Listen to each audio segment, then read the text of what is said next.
This guy is hiding in ambush with his bow as a whole squad of knights passes right by him. Any other archer wouldn't stand a chance in a fair fight against all those armored knights. But he calmly counts his arrows and his targets, then launches his attack. At first one knight falls, then a second. By the time they realize what's happening and where the arrows are coming from, a third of the squad is already dead. Yu Sang-hyun lands headshot after headshot with deadly accuracy. He shoots so fast they don't even have time to reach him. This continues until only one knight remains from the entire squad. He tries to escape, but our guy takes careful aim and finishes him off as well. After all, no one in this medieval world stands a chance against Yu Sang-hyun, who used to be a champion in modern archery. Here's how his story started. This is the third set of the national championship, and the stadium is packed. All eyes are on the youngest participant, Yu Sang-hyun. He has one arrow left, and so far every single shot he's made has been a perfect 10. He takes a deep breath, steadies himself, and releases the arrow. It flies straight into the bullseye and splits the arrow already stuck there. With that insane shot, he wins the championship, becoming the youngest national winner, but that moment is long gone. 10 years later, Sang-hyun is stuck in an office, getting yelled at by his boss for being distracted. His hands tremble as he quietly apologizes, and his boss sees him as nothing more than a useless hire. That night, Sang-hyun sits alone in his dark room, watching footage of his old victory. Archery used to be everything to him. He worked insanely hard to earn a scholarship while living with his grandmother. He believed he had a future, until a car accident destroyed it all. Now, he's just surviving thanks to a job his former coach helped him get. To distract himself, he opens a streaming site where people play games using full dive capsules, machines so expensive he can't even dream of owning one. He watches a streamer completely fail at using a bow, yet still pull huge views. The next day, things get worse. His boss hands him a resignation letter. The company is restructuring, and he's basically being forced out. With no real options, Sang-hyun accepts it. At 28 years old, he's left with nothing. But then, while lying in bed, he gets an idea. In the virtual world, anything is possible. Maybe he can use a bow again. He starts researching streaming and realizes something. People don't just watch for entertainment. They respect real skill and growth. And for the first time in years, he feels something familiar. A fair world. One where effort actually matters. So he decides to take the leap.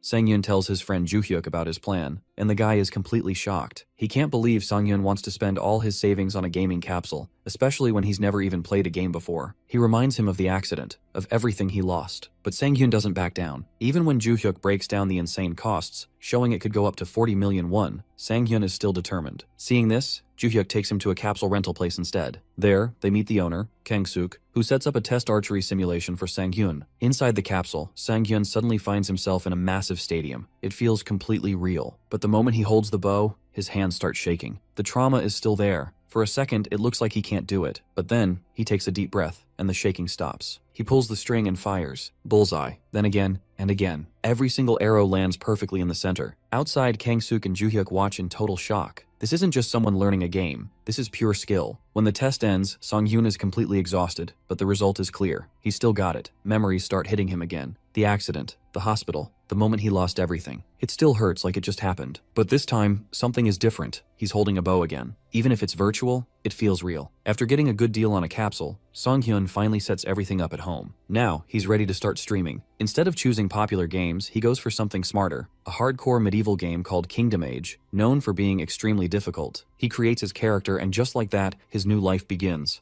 The full dive begins with a flash of light. Instead of a peaceful start, our guy is jolted awake by a stinging slap to the face. He finds himself lying upside down in a wooden cart filled with boxes, sporting a red mark on his cheek. As he sits up and peeks out, he sees a chaotic battle unfolding in a nearby village. A gray-haired mercenary captain named Roman looms over him, screaming at the rookie to snap out of it and grab a weapon because bandits are attacking. A digital menu appears with options for a spear or a sword, but Sang-hyun searches until he finds the bow listed at the bottom. This choice immediately catches the attention of 5 viewers who have already tuned in. They warn him that using a bow is a massive challenge because the game simulates realistic armor physics and limited arrow counts. Despite the chat calling it a spicy challenge, our boy locks in his choice. Suddenly, a bow and 20 arrows fall directly from the sky and land beside him with. The viewers laugh at the newbie's startled reaction, but the mood changes when Sang-hyun actually picks up the weapon. Even Roman mocks him, claiming he won't hit a single target with his pathetic mindset. Our hero ignores the noise and focuses his intense gaze on the field. He draws back and fires, landing a perfect headshot on a hooded bandit. As the viewers cheer at his beginner's luck, Sang-hyun realizes the mechanics feel surprisingly familiar, resting somewhere between the professional archery of his past and the simulations he's recently practiced. When a viewer named Ruby Sword explains that the game uses realistic organ locations for its headshot mechanic, Sang-hyun calmly decides to take the enemies out one by one. The chat is filled with laughter at his confidence, but our protagonist stays silent to let his results do the talking. With golden eyes, he begins firing arrows that seem to pulse with blue light. Because he has exactly 20 arrows for 20 bandits, he treats every shot as a necessity. The battlefield clears quickly as our hero picks off targets from behind a wooden fence. He eventually notices a large shield bearer charging at Roman, creating a difficult situation since the enemy is well protected. However, Sang-hyun spots a tiny opening on the side. He knocks an arrow and fires a shot that curves slightly, piercing the bandit's temple through the gap in his helmet. As the battle ends, Sang-hyun is confused to see the chat has completely stopped. He worries that his performance was boring, but seconds later, the screen explodes with frantic messages. The viewers are stunned because he didn't just clear the field. He managed to kill a boss that is normally impossible for a beginner to hit. When the chat asks how he managed to maintain his aim while drawing the bow back all the way, Sang-hyun looks genuinely confused, as he doesn't find full draw aiming difficult at all. Roman walks up to the rookie, looking deeply impressed by that final arrow.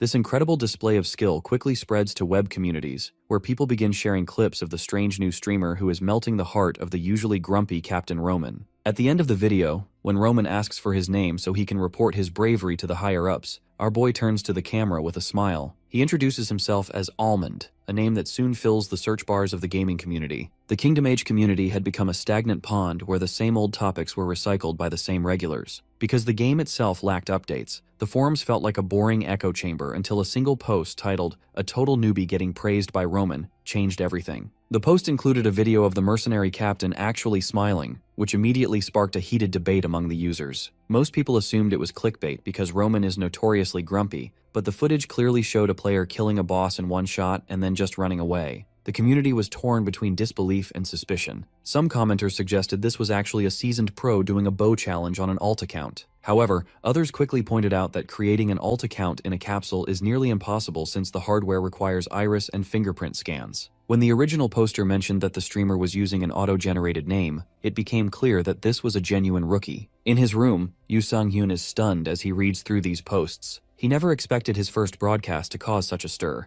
especially seeing himself compared to a legendary streamer named Electron. Because Electron is a former pro gamer who famously struggled with the game's bow mechanics, the fact that a newcomer like Sang-hyun succeeded where a pro failed creates immense buzz. Some viewers even worry that the pressure of these comparisons might make our boy quit. Instead of being intimidated, Sang-hyun feels his heart racing with a competitive spark he hasn't felt in years. He realizes that the attention and feedback are giving him a massive surge of energy. The next morning, his friend Joo-hyuk calls from a busy corporate cafeteria to check on him. When Sang-hyun casually mentions that he ended his first night with 20 viewers, Joo-hyuk is so shocked that he jumps out of his chair and disrupts the entire room. After apologizing to his coworkers, Joo-hyuk whispers in disbelief, wondering how a first-timer could attract that much interest. Sang-hyun simply attributes it to picking a good game, though Joo-hyuk knows it's pure talent. Their conversation is cut short when an angry manager begins screaming at Joo-hyuk for being distracted, which only reinforces Sang-hyun's resolve to make his new career work. Because he is now fully committed, our protagonist decides to skip a proper meal and get straight back into the capsule. He views this as his actual job now, so he doesn't want to waste a single minute. As he climbs into the device, his stomach growls, but his mind is focused on the growing audience. When the stream officially starts, he is floored to see 189 people already waiting. His viewership has jumped ninefold in a single day because of the community thread. The rapid pace of the chat and the sheer number of eyes on him make Sang-hyun's hands clench in a brief moment of nerves. To center himself, he uses a mental trick from his days as an athlete, imagining he is viewing the world in the third person to distance himself from the pressure. This allows his anxiety to disappear like magic, replaced by a confident smile as he addresses his fans. He settles into the interface, ready to show the audience a masterpiece performance. While Sang-hyun dives back into the game, Joo-hyuk is back at his desk feeling exhausted by his own office politics. He suddenly realizes he forgot to deliver a vital message from Kang-suk, the capsule owner. Kang-suk had specifically mentioned something important regarding body optimization that Sang-hyun needed to know. Unfortunately, Joo-hyuk is pulled away for another meeting before he can explain the details. This leaves our hero locked inside the capsule, completely unaware of the technical warning as he begins his second day of streaming. Before going to sleep, Sang-hyun spends his night doing some serious research on the web to prepare for his new career. He focuses on how popular streamers manage their audiences and studies controversial cases to learn what to avoid. He discovers several common taboos, such as how mentioning your viewer count can actually disrupt audience engagement. He also learns the importance of establishing a friendly rivalry and making the stream feel intimate. almost like someone is just watching a friend play a game. Inside his capsule for the second day of streaming, our boy feels a lot more prepared. He looks at his viewer list and recognizes names from the previous day like Ruby Sword, Eggplant, and Mr. Dummy. Because he wants to build that intimacy he read about, he smiles and thanks them for coming back. This small gesture causes the chat to explode with excitement, and some viewers even start calling him a streaming genius for having dedicated fans so early. While he finds the genius label a bit overwhelming, he decides it is time to hop into the game. The transition begins with a flash of light as the system initiates the full dive. When Sang-hyun's eyes snap open, he finds himself already seated on a brown horse in the middle of a lush green world. This is a bit of a surprise because the game starts him right in the middle of the action. Since he stayed on for a bit after his last stream ended, he had Roman introduce him to the mercenary leader, which resulted in a new mission. He takes a moment to explain the situation to his 189 viewers, noting that he is currently acting as a bodyguard for a traveling noble. Even though it feels more like a chore than a war, he accepts the mission and prepares for the ride. The realism of the game continues to impress him,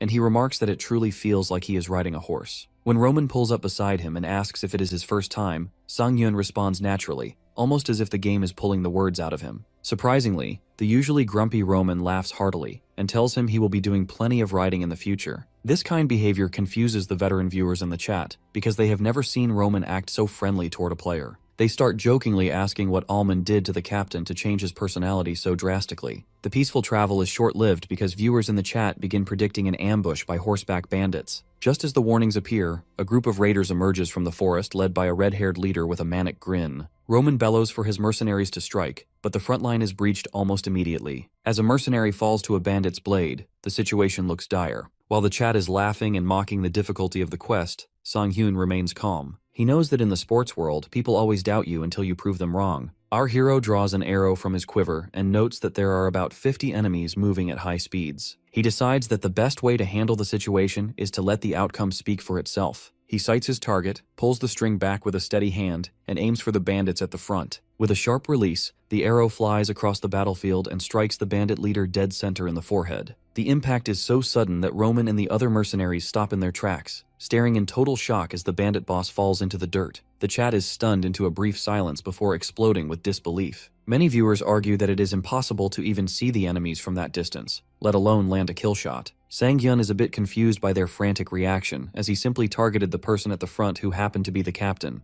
Despite the chaos in the chat, our boy doesn't lose his focus. He observes that the battle isn't over and begins knocking more arrows. He moves from one target to the next, systematically picking off the bandits. Every time he fires, another enemy falls, causing the remaining raiders to panic and retreat. When they try to run, Sang-hyun refuses to let them escape. He draws his bow to its absolute limit, offers a brief apology, and fires a final shot that seals the encounter. This incredible performance quickly catches the attention of the wider Kingdom Age community. A popular streamer named Acorn Jelly is browsing the forums when he sees a post about a rookie killing a boss in one shot. Initially, he mocks the idea, assuming any streamer using a bow must be a pervert, looking for a useless challenge. However, when he actually watches the footage, his smug attitude disappears. He notices that the bandits didn't just die, they were killed instantly by shots that bypassed the game's usual survival mechanics. As his hand begins to tremble, Acorn Jelly realizes he is looking at a perfect shot, a level of skill that is almost unheard of in the game. In this game, enemies usually die instantly if you hit a critical point, but that rule doesn't apply to boss-level monsters. However, a hidden system exists where a perfect shot can bypass these limitations and even surpass the accuracy of a standard headshot. Because the activation conditions are so insane, requiring a precise hit on a vital spot within 1.5 seconds of an ambush,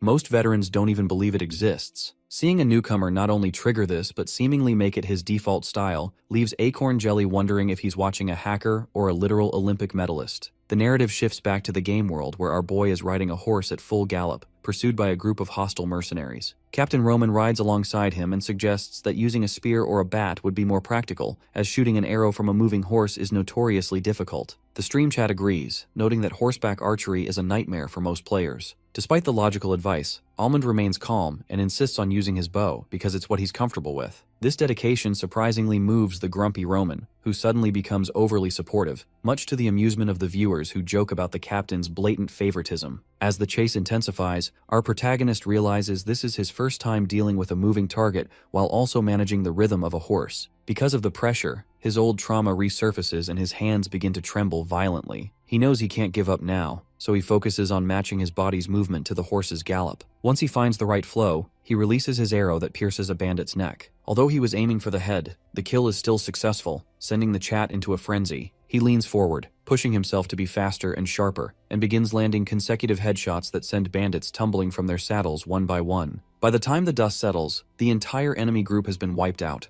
Roman is genuinely stunned by the display, giving our hero an enthusiastic thumbs up and calling him a god-given archer. The other mercenaries join in the praise, comparing him to a modern-day Robin Hood. Amidst this celebration, a massive notification flashes on the screen. Acorn Jelly has donated 100,000 won, asking if the perfect shots he just saw were actually real. Because this is the first time Almond has ever received such a large gift, he becomes visibly flustered. The viewers start demanding a reaction for the donation, suggesting he do something related to his archery. Trying to be helpful, our guy decides to fire an arrow straight up into the clouds as a celebratory salute. He looks at the camera and says "Tada," just as the arrow disappears into the blue. Unfortunately, this sudden action combined with his outdated equipment causes a critical error. The screen flashes red with a game over message and then goes completely black. In a hilarious twist, the viewers assume this was a planned, high-level comedic exit. The post-stream chat explodes with laughter, with people calling him a legend who literally dies for his fans' donations. Back in his room, Sang-hyun sits in his capsule, exhausted and dripping with sweat. He initially worries that his old machine just gave up on him, but when he checks his phone, he sees the broadcast ended on a high note. Because the community thinks the sudden suicide shot was a genius move, his popularity is actually growing. He reflects on how his athletic background helped him adjust the trajectory,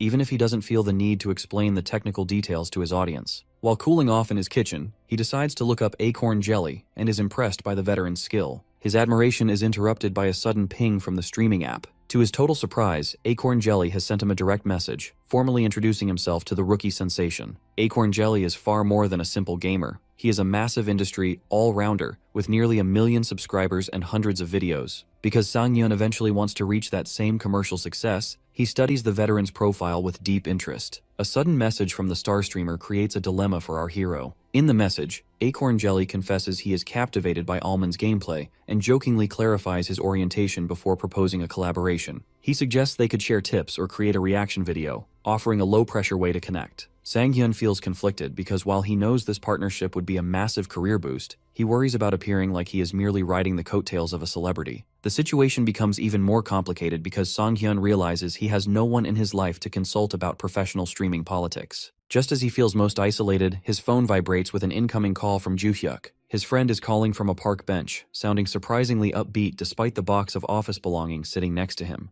Joo-hyuk reveals that he has officially resigned from his company after a final explosive confrontation with a manager named Park. While Sang-hyun is initially horrified by the news, Joo-hyuk explains that watching our boy return to archery, even in a virtual world, made him realize he wanted to find something he truly cares about too. Because of this shared turning point, Joo-hyuk makes a bold declaration that he will now serve as Almond's manager. He brushes off Sang-hyun's concerns about pay or the loss of a big corporation career, insisting that a year-long break is fine and that they can land a great contract if they work together. Joo-hyuk is instantly energized by the news of the collaboration proposal, viewing it as the perfect opportunity to showcase his management skills. He tells Sang-hyun to leave the networking and logistics to him, promising to handle everything so our hero can simply focus on showing off his incredible skill. The narrative shifts to a modern cafe where the meeting with Acorn Jelly's team takes place. A manager named Naeon is initially skeptical, wondering why they are meeting a rookie in such a casual setting. The streamer himself, Do Jae-mok, admits he chose Almond for his potential, but still maintains a bit of a superstar ego. Naeon teases him about a past failed collaboration, but Jae-mok insists that Almond's physical mechanics are the best in the country and that this is a vital future investment. However, when Naeon asks if he has actually met the guy in person, Jae-mok's silence reveals he is purely gambling on what he saw in the game footage. This uncertainty vanishes the moment Sang-hyun arrives at the table. Dressed in a sharp, formal suit, his appearance is so striking that Naeon is immediately floored by his good looks. Sang-hyun introduces himself with his real name, Yoo Sang-hyun, and offers a polite handshake that feels worlds apart from the typical gamer persona. The professional atmosphere intensifies when Joo-hyuk introduces himself as the manager. He hands out professionally printed business card, which leaves Sang-hyun wondering when he even had time to prepare them. Joo-hyuk's background at a major corporation and his socialized demeanor are so polished that Naeon feels intimidated and repeatedly bows, calling herself a mere manager in comparison. As the four of them settle in to discuss the broadcast sequence and documents, the conversation turns to the business side of things. Sang-hyun, feeling like a student in the industry, offers to do the collaboration for free. This suggestion shocks Jae-mok and Naeon, who explain that unpaid labor is a relic of a slave era and would cause a massive scandal for their brand. Joo-hyuk tries to step in by suggesting a minimum wage, which shows that even an elite corporate mind is still figuring out how streaming revenue works. Jae-mok dismisses the hourly pay idea and instead offers a 50-50 split of all donations generated during the joint broadcast. This generous proposal leaves Joo-hyuk stunned and marks the official beginning of Allman's professional career. As the sun sets over the city, Joo-hyuk and Sang-hyun walk together while checking the initial success of their professional partnership.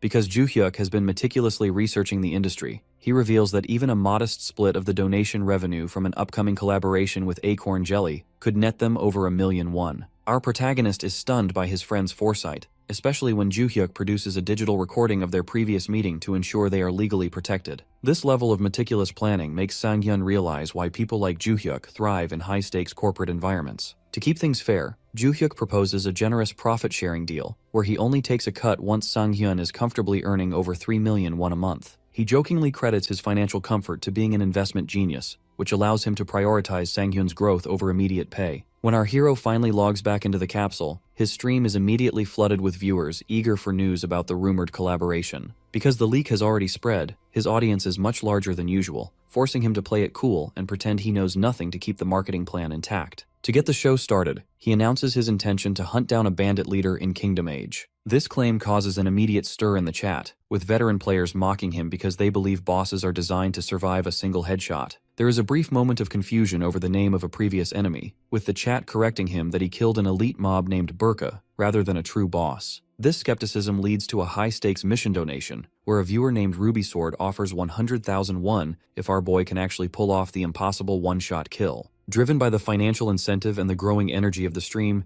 Sang-hyun accepts the challenge and dives into the game world. Inside the game, the atmosphere is more intimate as he is greeted by Amelia, a blonde noblewoman who expresses deep gratitude for his previous heroics. While the viewers urge him to ask for money, Sang-hyun chooses the humble path of a dedicated mercenary, which actually increases his favor with both the characters and his audience. This interaction highlights the difference between those who play for Amelia and those who prefer the secondary heroine, Rosanita. However, the piece is short-lived because Captain Roman organizes a night raid on a bandit camp hidden in a foggy mountain range. As the mercenaries launch their ambush, our protagonist finds himself in a high-pressure environment that feels indistinguishable from reality. Because he treats the bow with the same respect he did as an athlete, his focus becomes razor-sharp, allowing him to systematically pick off enemies from the shadows. The battle reaches a turning point when Sang-hyun's precision unlocks a new skill called consecutive shooting after he lands 3 perfect headshots in a row. While most players find this skill difficult to control, our hero's natural speed makes the arrows look like a blurred volley of magical light. He clears the camp with such efficiency that the chat begins to realize it is not the skill itself that is fast, but the man behind the bow. Amidst the chaos of the victory, a mercenary discovers the bandit boss already dead with an arrow buried deep in his head.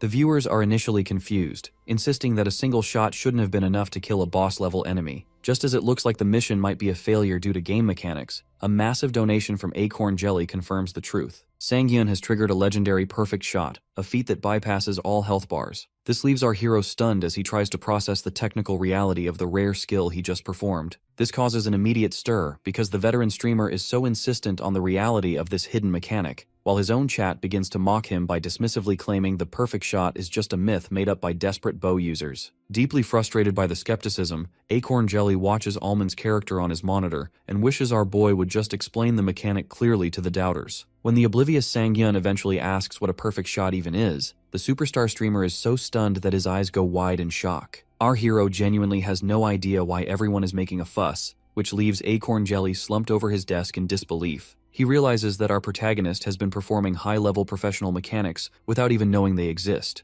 leading him to wonder just how much of a genius this guy really is. Driven by a sense of urgency and the feeling that the timing is perfect, Acorn Jelly sends another large donation to officially propose a collaboration stream for the following day. This sudden announcement causes the live chat to explode as viewers realize they are witnessing a rookie land a partnership with a Tier 1 celebrity just 3 days after starting. While Sang-hyun is initially surprised, he notices that some fans are worried that joining Acorn Jelly's circle might lead to a public execution or a failed debut. However, our protagonist decides to play it cool and observes that despite the negative comments, most people are secretly looking forward to the event. To seal the deal, a viewer named Ruby Sword promises another 100,000 won if our hero can prove the perfect shot is real during the collab. With a soft smile and a determined look, Allman accepts the offer and tells the audience that the stream is officially on. Before ending the night, our protagonist decides to give his fans one last performance to celebrate the successful broadcast. He realizes he has already defeated the boss and promoted the collab, so it feels like the perfect moment to log off. He draws back his bow and fires a celebratory arrow high into the moonlit sky, thanking his donors for their support. Unfortunately, the arrow follows a realistic trajectory and falls straight back down toward him, causing a bloody game over screen to splatter across the monitor. While the chat is left howling with laughter at his recurring comedic exits, Sang-hyun wakes up in his room and heads to the bathroom to splash water on his face. He begins to worry that getting forcefully bounced out of the game due to death might actually be affecting his brainwaves because of how intense the feedback feels. His thoughts are interrupted by a message from his manager, Joo-hyuk,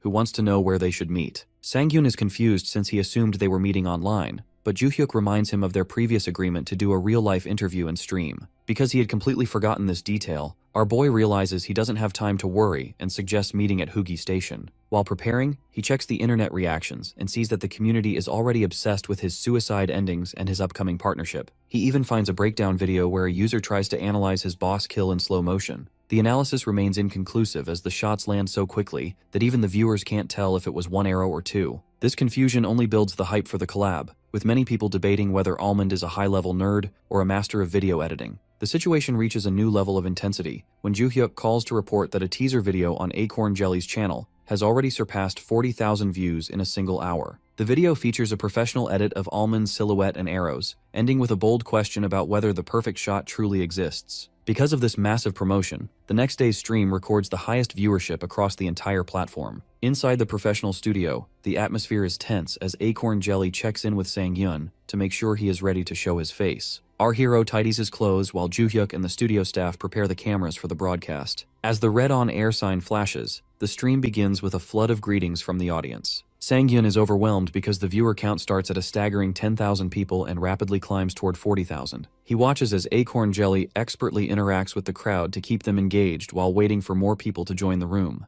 Eventually, the veteran streamer pumps his fist and tells the audience that they are finally going to prove the existence of the perfect shot. The chat explodes with excitement and skepticism, with thousands of people chanting Almond's name. With a dramatic introduction, the screen transitions to a glowing background as the host officially welcomes the genius archer of the hour to the stage. Since this is the first time he is showing his face, the chat descends into a frenzy of anticipation. While many viewers jokingly hope he is ugly, the camera pans up to reveal Sang-hyun in a denim jacket. His sharp features and blue eyes immediately shatter expectations, causing the chat to explode with shock and admiration. Some fans even feel a sense of betrayal because he is unexpectedly handsome, while others begin showering him with donations. Even Acorn Jelly can't help but gush, admitting he was just as stunned when they first met in person. The viewers are so taken aback that some accuse him of using a fake face to look better. When the veteran streamer asks the audience if they want an interview or gameplay, the crowd is divided between wanting to keep looking at Sang-hyun's face and seeing the legendary perfect shot in action. Amidst the chaos of a chat room moving too fast for our hero to read, Jae-mok tries to maintain order and keep things professional before they dive into the game. The mood shifts when Jae-mok asks for Sang-hyun's optimization code, only to be met with total confusion. It turns out our protagonist has no idea what that is, which leaves Jae-mok floored. He explains that this code is tailored to match a player's brainwaves and body to the capsule. Because Sang-hyun never did this, he has essentially been playing with a massive handicap, like dragging around a heavy sandbag. Behind the scenes, Joo-hyuk clutches his head in shame because he realized he was the one who forgot to mention this vital step. This technical oversight explains why Sang-hyun experienced a forceful shutdown every time he died. He simply assumed the game was designed to kick players out as a penalty, but in reality, his system was crashing from the lack of optimization. Jae-mok is left in awe, concluding that our boy is a genuine genius for performing world-class feats under such poor conditions. Sang-hyun doesn't shy away from the praise and calmly agrees that he might be a genius, which only makes him more likable to the audience. Once they finally run the optimization process, a blue flash signals that Sang-hyun is ready. He enters the virtual world feeling weightless and fluid, finally experiencing the digital space as it was intended. Jae-mok is eager to get started and takes him to a mission involving a goblin cave. During the wagon ride to the site, Jae-mok breaks down the mechanics of the perfect shot. It requires hitting a tiny center point on an enemy's vital area on the very first attempt. Because there are no second chances, it is considered one of the hardest moves to pull off. The professional tension is briefly broken by Captain Roman, who continues his hilarious favoritism. He violently scolds Jae-mok for being loud and even threatens to split him in half, but he turns to Sang-hyun with nothing but smiles and encouragement. Once they reach the cave, Roman orders our protagonist to take the lead and show the newcomer how it's done. Moving through the tall grass, Sang-hyun realizes that his movements are much easier to control now that his character is optimized. He draws his bow with an intensity and begins picking off goblins with terrifying precision. Each shot is a masterpiece of efficiency, with one arrow even piercing through two enemies at once. Jamak watches from behind his shield, completely mesmerized by how Almond has even adjusted his shooting style to be quieter for the ambush. He realizes that beyond Sang-hyun's physical skills, he has a natural charisma that makes him look like he is constantly standing in a spotlight. As the last target falls, the screen reflects the truth that our hero is the undeniable star of the show. The Goblin Cave is a graveyard of green corpses, and a system notification officially confirms that every regular monster has been eliminated. As the dust settles, Captain Roman beams at Almond, praising his incredible efficiency. While the mercenaries prepare for their next move, the stream chat is buzzing with morbid excitement, noting that a place this dangerous should normally be drenched in human blood. Acorn Jelly, however, is too stunned to speak. He watches our protagonist stand calmly with his bow, realizing that a stage designed for an entire mercenary squad was essentially cleared by one man alone. As he wants to share this historic moment, Jamak runs toward his virtual camera, screaming to his fans about the sheer power of the perfect shot. He tries to explain that it isn't just a simple kill, but a unique mechanic that leads to instant death. The viewers aren't entirely convinced, jokingly mocking him and claiming a headshot is just a headshot regardless of how he describes it. The victory lap is cut short when Roman points toward the smoke-filled cave entrance. He orders the mercenaries to pile up brush and set it ablaze, hoping to smoke out any remaining stragglers and finish them off without a fight. The group stands silhouetted against the massive flames, but their plan is interrupted by a piercing, high-pitched screech. A gigantic, green-clawed hand slams into the earth, and through the fire, a massive goblin champion with red eyes and long tusks emerges. A system alert flashes with a warning to eliminate the goblin champion. The chat explodes as viewers realize this is a true boss fight, and they begin challenging Almond to see if his perfect shot can defeat a creature of this scale. Roman bellows for everyone to get ready, while a frantic Jamak reminds our hero that the conditions for the special shot are active. Almond draws his bowstring back with intense focus, but just as he is about to fire, he suddenly pauses and lowers his weapon. This hesitation causes a wave of confusion in the stream, with fans wondering if our guy is finally cracking under the pressure. In reality, Almond has spotted a critical problem. The boss is wearing a heavy iron skull mask. Because the forehead is completely shielded, a standard shot is out of the equation. Our protagonist briefly considers aiming for a different body part, but he knows the head is the most vital point and the easiest target to hit once a strategy is found. With a look of sudden resolve, our hero shifts his stance and aims his bow almost vertically toward the sky. The chat is baffled, with some fans jokingly asking if he is planning to end his stream again. Ignoring the noise, Almond releases the arrow, sending it streaking toward the full moon. He realizes that a perfect shot only needs to hit the critical point, so it does not necessarily have to be the forehead.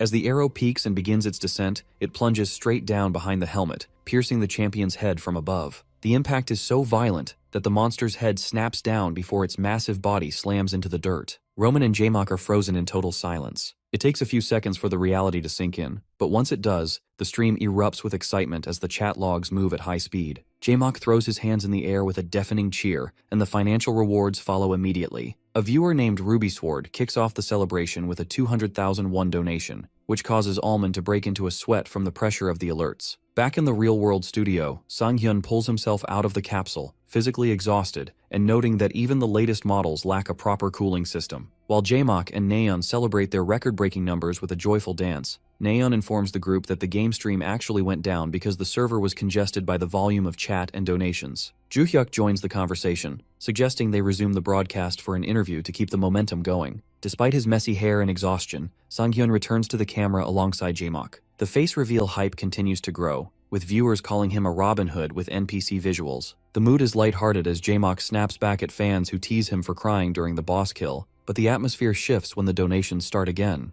Joo-hyuk and Sang-hyun are left in shock when a viewer named Seojia drops a staggering 1 million won in a single go, later adding another 100,000 won because she thinks Almond is handsome. To wrap up the event, Jamak presents a questionnaire based on fan votes. Instead of technical gaming questions, the fans are obsessed with Sang-hyun's lifestyle, asking about his skincare routine, his lip tint, and whether he has a girlfriend. Our boy answers with his signature honesty, admitting he doesn't use any special products and is currently single. As the sun sets over the city, the group reflects on the heartwarming nature of the experience and the interesting reality of gaming while streaming. As they pack up, Joo-hyuk shows off his management skills by presenting a gift box to the hosting team, a gesture that deeply impresses Sang-hyun. Jae-mok then suggests they talk about the business side of the event as he pulls up his tablet to show the total revenue generated from the collaboration. The professional atmosphere quickly turns into a scene of total disbelief when Jae-mok reveals his tablet. Because the collaboration was such a massive success, the screen displays a total estimated revenue of over 5.3 million won. This figure causes Sang-hyun and Joo-hyuk to gasp in unison, as they find it hard to process such a large amount of money for a single day of work. Our protagonist is so stunned that he asks if this level of income is normal, but Jae-mok clarifies that this is actually a personal record even for him. Once the manager Nayeon steps in with coffee, she explains that after an even split, Sang-hyun's share comes out to nearly 2.7 million won. This realization forces the two newcomers to bow deeply in gratitude, though Jae-mok feels he should be the one thanking them for the incredible content. The conversation naturally shifts toward how professional streaming actually generates money. Because Joo-hyuk is curious about the business model, Jae-mok explains that while donations are a nice bonus, the real steady income comes from advertising. He compares the revenue from the streaming platform to a basic salary that scales with the number of viewers. Nayeon adds that her primary role as a manager is to secure third-party contracts, ranging from game ads to clothing and equipment sponsorships. She even points out that Jae-mok's current outfit is a sponsored product. Because of Sang-hyun's striking looks, she suggests his career path will likely mirror that of a celebrity. This leads to a joke at Jae-mok's expense, as Nayeon teases that while funny-looking streamers rely on their humor, handsome ones like Sang-hyun can earn 90% of their income through their image alone. While the group shares a laugh over Jae-mok being compared to a squid, the mood becomes more serious when Sang-hyun clarifies his goals. He appreciates the financial advice but emphasizes that his true passion is being a video game streamer. Both Jae-mok and Nayeon respect this, though they suggest he should eventually look into mainstream media activities to boost his reach. They use successful streamers like Soggy Ramyun as examples of creators who maintain their gaming roots while appearing on major broadcast networks. Jae-mok notes that for these top-tier creators, their edited content on AllTube often becomes their main source of income, while live streaming serves as a space for fan communication. Nayeon recommends that Sang-hyun eventually move into this major scene, though she warns that he will need a professional editor to make it work. Since Joo-hyuk has no experience in editing, Jae-mok advises them to take things slow and find a specialist later as the channel grows. The meeting concludes with a firm handshake in the parking garage. As Sang-hyun and Joo-hyuk drive away, Jae-mok stands in the cold, feeling a sense of awe. He admits to his manager that he is genuinely envious because Sang-hyun's raw talent is simply beyond reach. Later, Joo-hyuk pulls his car to the curb in Sang-hyun's neighborhood. He senses his friend is overthinking the talk about platforms and reminds him not to rush, as his natural ability guarantees success. This support gives Sang-hyun the boost he needs as he begins the walk up the stone stairs to his house. The cold air brings back a vivid memory of his grandmother, reminding him of how he used to carry her bags to keep her from slipping on the ice. He feels a pang of regret that she isn't here to see his success, especially since he just earned enough money to change their lives. Standing on the stairs, Sang-hyun looks down at his right hand and clenches it into a fist. He is moved by the fact that throughout the entire high-pressure stream, his arm never trembled once. Because the virtual world has given him a fresh start, the limb that was once a source of pain for him and his grandmother has finally become a source of strength again. He feels as though the supportive people in his life were sent by her, and he resolves to work his hardest to repay their kindness. Even though he jokes to himself that she might tell him it's too late to start a new career, he promises her he will keep moving forward. Meanwhile, the internet is already doing the work for him. Community forums are flooded with praise for his perfect shot, and a high-quality fan edit of his stream is already gaining massive traction in the editor's community. Jae-mok realizes that with this kind of momentum and a face that people love, it truly feels like heaven is lending Sang-hyun a hand. On a quiet morning where only the sound of chirping sparrows fills the air, Yoo Sang-hyun stands in his bathroom drying his hair and organizing his thoughts. Because of the advice he received the day before, he begins breaking down the two main revenue models for streamers. He recognizes that while live streams thrive on donations and viewer-proportional ads, the edited world of AllTube relies heavily on sponsorships and high-end commercial deals. Our hero realizes his specific style fits the latter perfectly, which aligns with Joo-hyuk's previous assessment that he should aim for a celebrity-style trajectory rather than a standard gamer persona. His manager is so convinced of this path that he's already pushing for him to become a commercial model, though Sang-hyun feels the need to slow things down. The focus shifts to the practical side of this goal, as the protagonist realizes that sponsorships require a professional-grade editor. While browsing trending Kingdom Age videos for potential talent, he happens upon a montage of a classy archer and is stunned to see his own character, Almond, as the thumbnail. The uploader is a fan named Seo Jia, whom he recognizes as the viewer who previously donated 1 million won. As he watches the video, he is floored by the cinematic quality. Because she used sophisticated background music, color grading, and a narrative structure, the footage of him fighting bandits feels more like a real movie than a game. Even the archer himself is amazed by the intensity of his own play, especially seeing his glowing yellow eyes captured in such high definition. After seeing the positive reception in the comments, our boy decides he needs to contact his manager immediately. However, his phone vibrates first with a message from Juhyuk, who was already watching the same video. Because they currently lack a steady income and cannot afford high salaries, Juhyuk takes it upon himself to handle the situation. He tells Sunghyun to focus entirely on the game while he manages the networking, insisting they need to act while the momentum is high. This reassurance motivates our hero to step into his gaming capsule for some serious preparation. He acknowledges that while his shooting is flawless, his general physical stats in the game aren't outstanding yet, which makes high-intensity training essential for skill-based streaming. Our protagonist spends 3 grueling hours clearing training simulations on the highest difficulty level. He emerges from the capsule completely exhausted and panting, but he barely has time to recover before his next scheduled broadcast. Because he's hungry and pressed for time, he simply grabs a carton of milk and a bowl of almonds to eat quickly. While he chews, he feels a surge of nerves regarding how the community will react to his recent collaboration and the new viral videos. He knows the results of his growing fame will be visible the moment his stream goes live. Meanwhile, at the headquarters of the major game distributor Funk, an employee is slumped over his desk in despair. He feels responsible for the low sales of Kingdom Age, despite the game receiving excellent reviews from experts. He wishes for a star player to drop out of the sky to save the project, though he knows such a miracle is unlikely for a non-esports title. His mood shifts instantly when he discovers the fan-made video of Almond. He is impressed by the editing, but he's even more captivated by the raw skill of the player. The employee realizes that a newcomer who is both incredibly talented and handsome is the perfect candidate for a marketing push. Because the account is only a few days old, he knows he can secure a deal before the streamer's value skyrockets. He follows the channel just as a notification rings out, signaling that Almond has started streaming at that exact moment. When he joins the broadcast to see the gameplay for himself, he is shocked to see the viewer count rapidly surging past 1,000 people, confirming that the rookie is already becoming a sensation. Yoo Sung-hyun initially panics when he sees over 1,000 people waiting, which is a massive jump from his previous numbers. As the count continues to skyrocket past 1,100, our protagonist is visibly shocked, wondering where all these people came from. His manager, Juhyuk, watches from his desk with excitement, realizing that breaking the 1,000-viewer barrier is the unofficial rite of passage for becoming a full-time professional streamer. Unfortunately, the sudden surge of attention brings a new kind of pressure. During his collab with Acorn Jelly and Neon, our protagonist had pros handling the logistics, but now he has to manage a chaotic, fast-moving chat all by himself. He stays silent for a moment in a bit of a daze, prompting the chat to call him a dimwit and demand he start talking. He realizes that handling 50,000 viewers during a collab was only possible because of the pros supporting him. Now that he is alone, his hands begin to sweat. To center himself, our hero takes a breath and welcomes everyone, feeling a sense of warmth from the enthusiastic greeting. The viewers are immediately vocal, questioning why the stream is voice only. Since his main streams haven't featured a camera before, many new fans are demanding he show his face. Sang-yoon notices a long list of messages about this and feels the demand growing. Luckily, Juhyuk sends him a direct message with a link to a web post. The post is titled with his name and features handsome, stylized captures of his face reveal from the collab, surrounded by digital roses. Our boy realizes his real-life face has already spread across the internet. Feeling like a bit of a show-off, but secretly loving the attention, he decides to turn on the camera. As soon as he appears in a small camera feed, the chat explodes with excitement and marriage proposals. Donations start rolling in immediately, with fans explaining they couldn't donate during the high-speed collab, but wanted to support him now. Sang-hyun waves to the audience and thanks them for the warm welcome before transitioning into the game. He dives back into the world of Kingdom Age at dusk,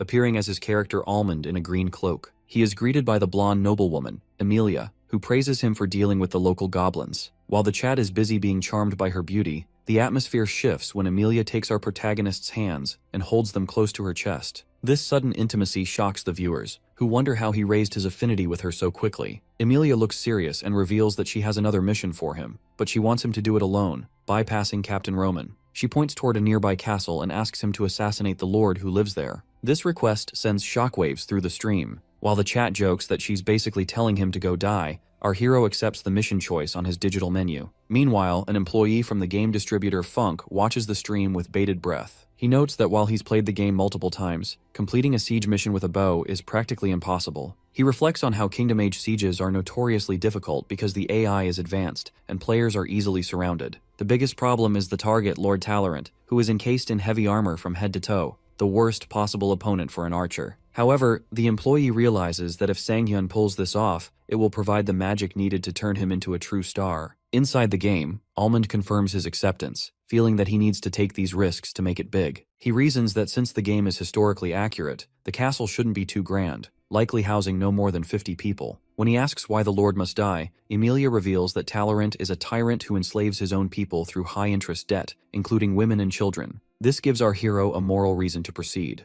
As a wolf howls under the full moon, Sang-hyun begins his stealthy approach. He moves through a cornfield toward the castle, noting that his character's movements feel much smoother and quieter now. This improved performance is the direct result of the grueling 3-hour training session he completed earlier. The first major obstacle appears at the castle walls, 2 guards patrolling a walkway together. If he takes one out, the other will surely sound the alarm. While the chat mocks him and insists that killing 2 people simultaneously with a bow makes no sense, our protagonist doesn't blink. He stares up at the moon with intense yellow eyes and tells his audience he has already thought of a way to silence them both at once. As the light gleams off his sharp silver arrowhead, he prepares for the shot. This causes a wave of skepticism in the chat because players believe shooting 2 arrows simultaneously is a movie trope that shouldn't work in a realistic game like Kingdom Age. Our boy doesn't let the doubt faze him, and instead positions himself in the spotlight of the night to prove them wrong. Because he understands the physics of the game, he explains his logic of using a high arch to delay the landing of the first shot. He aims his bow almost vertically and fires the first arrow into the clouds, immediately knocking a second one to fire directly at the walkway. This causes the 2 arrows to converge on their targets at the exact same moment. The precision is so perfect that both guards are struck in the head before they can react, causing one to drop his flaming torch as they collapse. This display of skill sends the chat into a total frenzy, with fans calling him a monster and a god for pulling off such a feat live. While the viewers celebrate, a game distribution employee at Funk is watching from his office in complete disbelief. He realizes that in all his years of seeing top-tier players, he has never encountered anyone with this level of talent. This realization forces him to call his director immediately, insisting they set up a meeting to recruit our protagonist before anyone else gets the chance. Back in the castle, the reality of the mission starts to weigh on Sang-hyun. He manages to scale the tower but ends up gripping the stone edge, feeling completely exhausted. He notes that the game feels like a nightmare for any physical activity that isn't archery. When the chat wonders how he climbed the wall so easily, he recalls that he actually spent time practicing on the highest difficulty setting. Once he catches his breath, he decides to start cleaning up the bodies to maintain his cover. He moves through the shadows and encounters a patrolling guard who is wondering where his sleeping colleagues went. Almond remains crouched and fires a silent arrow into the man's throat, ensuring he dies without a struggle or any loud bleeding. As he moves the bodies out of sight, the chat warns him that the mission is about to get much harder once he enters the castle interior, where close combat is unavoidable. To prepare for this, our hero enters the armory and puts on a red guard's uniform, even though the gear feels stiff and uncomfortable. The stealth nearly breaks when a yawning guard spots him, but Sang-hyun silences him with a point-blank shot to the chest. This intense environment triggers a wave of nostalgia for our protagonist, reminding him of the absolute focus he felt during his professional competitions. Because he is so immersed in the hit-or-miss nature of the world, he feels himself becoming stronger with every step. Unfortunately, the sound of his footsteps eventually draws too much attention, leading the viewers to think the stealth mission has failed. When a guard spots him and screams for backup, Almond fires an arrow into the man's foot. While the chat thinks he's losing his form due to tension, he is actually using the wounded enemy as a tactical distraction. He continues sprinting through the corridors, firing rapid shots that drop guards in quick succession. Despite his high-speed accuracy, he can't stop one guard from blowing a horn to signal an intruder. Suddenly, the hallways are flooded with armored guards brandishing spears and halberds. Our guy finds himself backed into a corner and surrounded by weapons, leaving the audience wondering how he can possibly survive now that the entire castle is on high alert. A squad of armored guards charges forward with weapons drawn, screaming for blood and surrounding our protagonist. This sudden escalation causes the stream chat to panic, because the basic rules of a stealthy assassination have been completely broken. While the viewers assume the mission is over now that he's been exposed, Almond remains remarkably composed. He realizes that being spotted isn't a problem if he can eliminate everyone before they can react. To handle the crowd, he reaches for his quiver with blinding speed and pulls 3 arrows at once. As he triggers his consecutive shooting skill, he's able to unleash a rapid, blurred succession of shots that strike the frontline guards directly in the forehead. The lethality of this display causes the remaining guards to stop in their tracks, paralyzed by the sight of their fallen comrades. One surviving guard pales as he notices that every single arrow is perfectly centered in the helmets of the dead. He begins to tremble and screams that they are facing a monster, urging the others to run away. The formation breaks as the guards flee in a frantic scramble up the castle stairs. Our boy doesn't hesitate and immediately begins a pursuit, maintained by a rhythmic sprint. This pursuit shocks the chat, as they wonder if it is even possible to shoot accurately while running.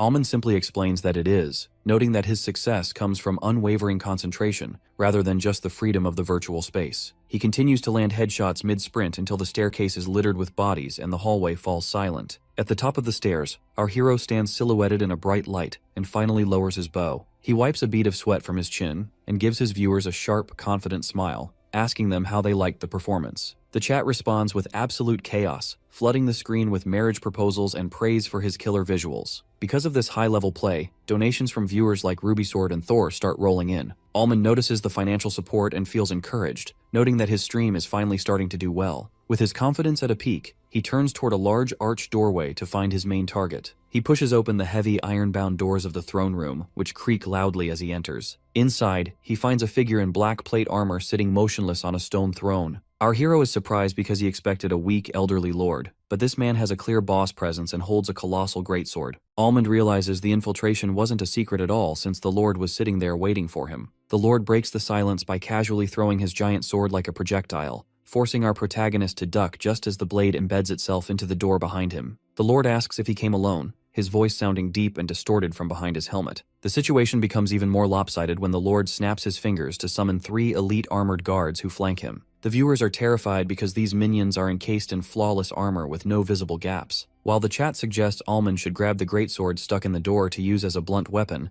our boy decides that would be too risky since he isn't familiar with heavy blades. He believes every mission has a solution that fits the player's chosen weapon, so he focuses his golden eyes on the leading guard's helmet. He spots a competitive opening and dashes forward, sliding under a sword swing and firing an arrow at point-blank range. The arrow strikes the visor with such force that the guard's helmet is knocked completely off. This feat stuns the viewers, who didn't think it was possible to unmask an armored enemy with a bow. Almond maintains his fluidity, knocking another arrow and firing it so that the next helmet flies off and strikes a third guard in the background. Now that the first guard is unmasked and charging in a fury, our hero evades the reckless swings and draws his string to its limit. He fires a final shot between the man's eyes, ending the fight with a cold, professional, "too late." After the other 2 guards are dealt with, Almond stands alone in the center of the hall facing the Lord. The Lord acknowledges the skill, but rises to his full, towering height, clanking in his heavy armor as he marches toward our protagonist. The chat points out that the Lord's helmet doesn't have the same mechanical weakness as the previous guards, making him much harder to kill. Instead of retreating, Almond feels magical energy beginning to surge around his hands and his bow. He realizes that because he has landed 3 consecutive headshots, his conditions have been met. His eyes glow a supernatural blue as he prepares to test if the breakthrough he found is the right way to take down a boss of this caliber. Almond relies on his recent breakthrough to handle the armored threat. Because the consecutive shooting skill is active, he uses the arrows previously embedded in the floor as a makeshift quiver,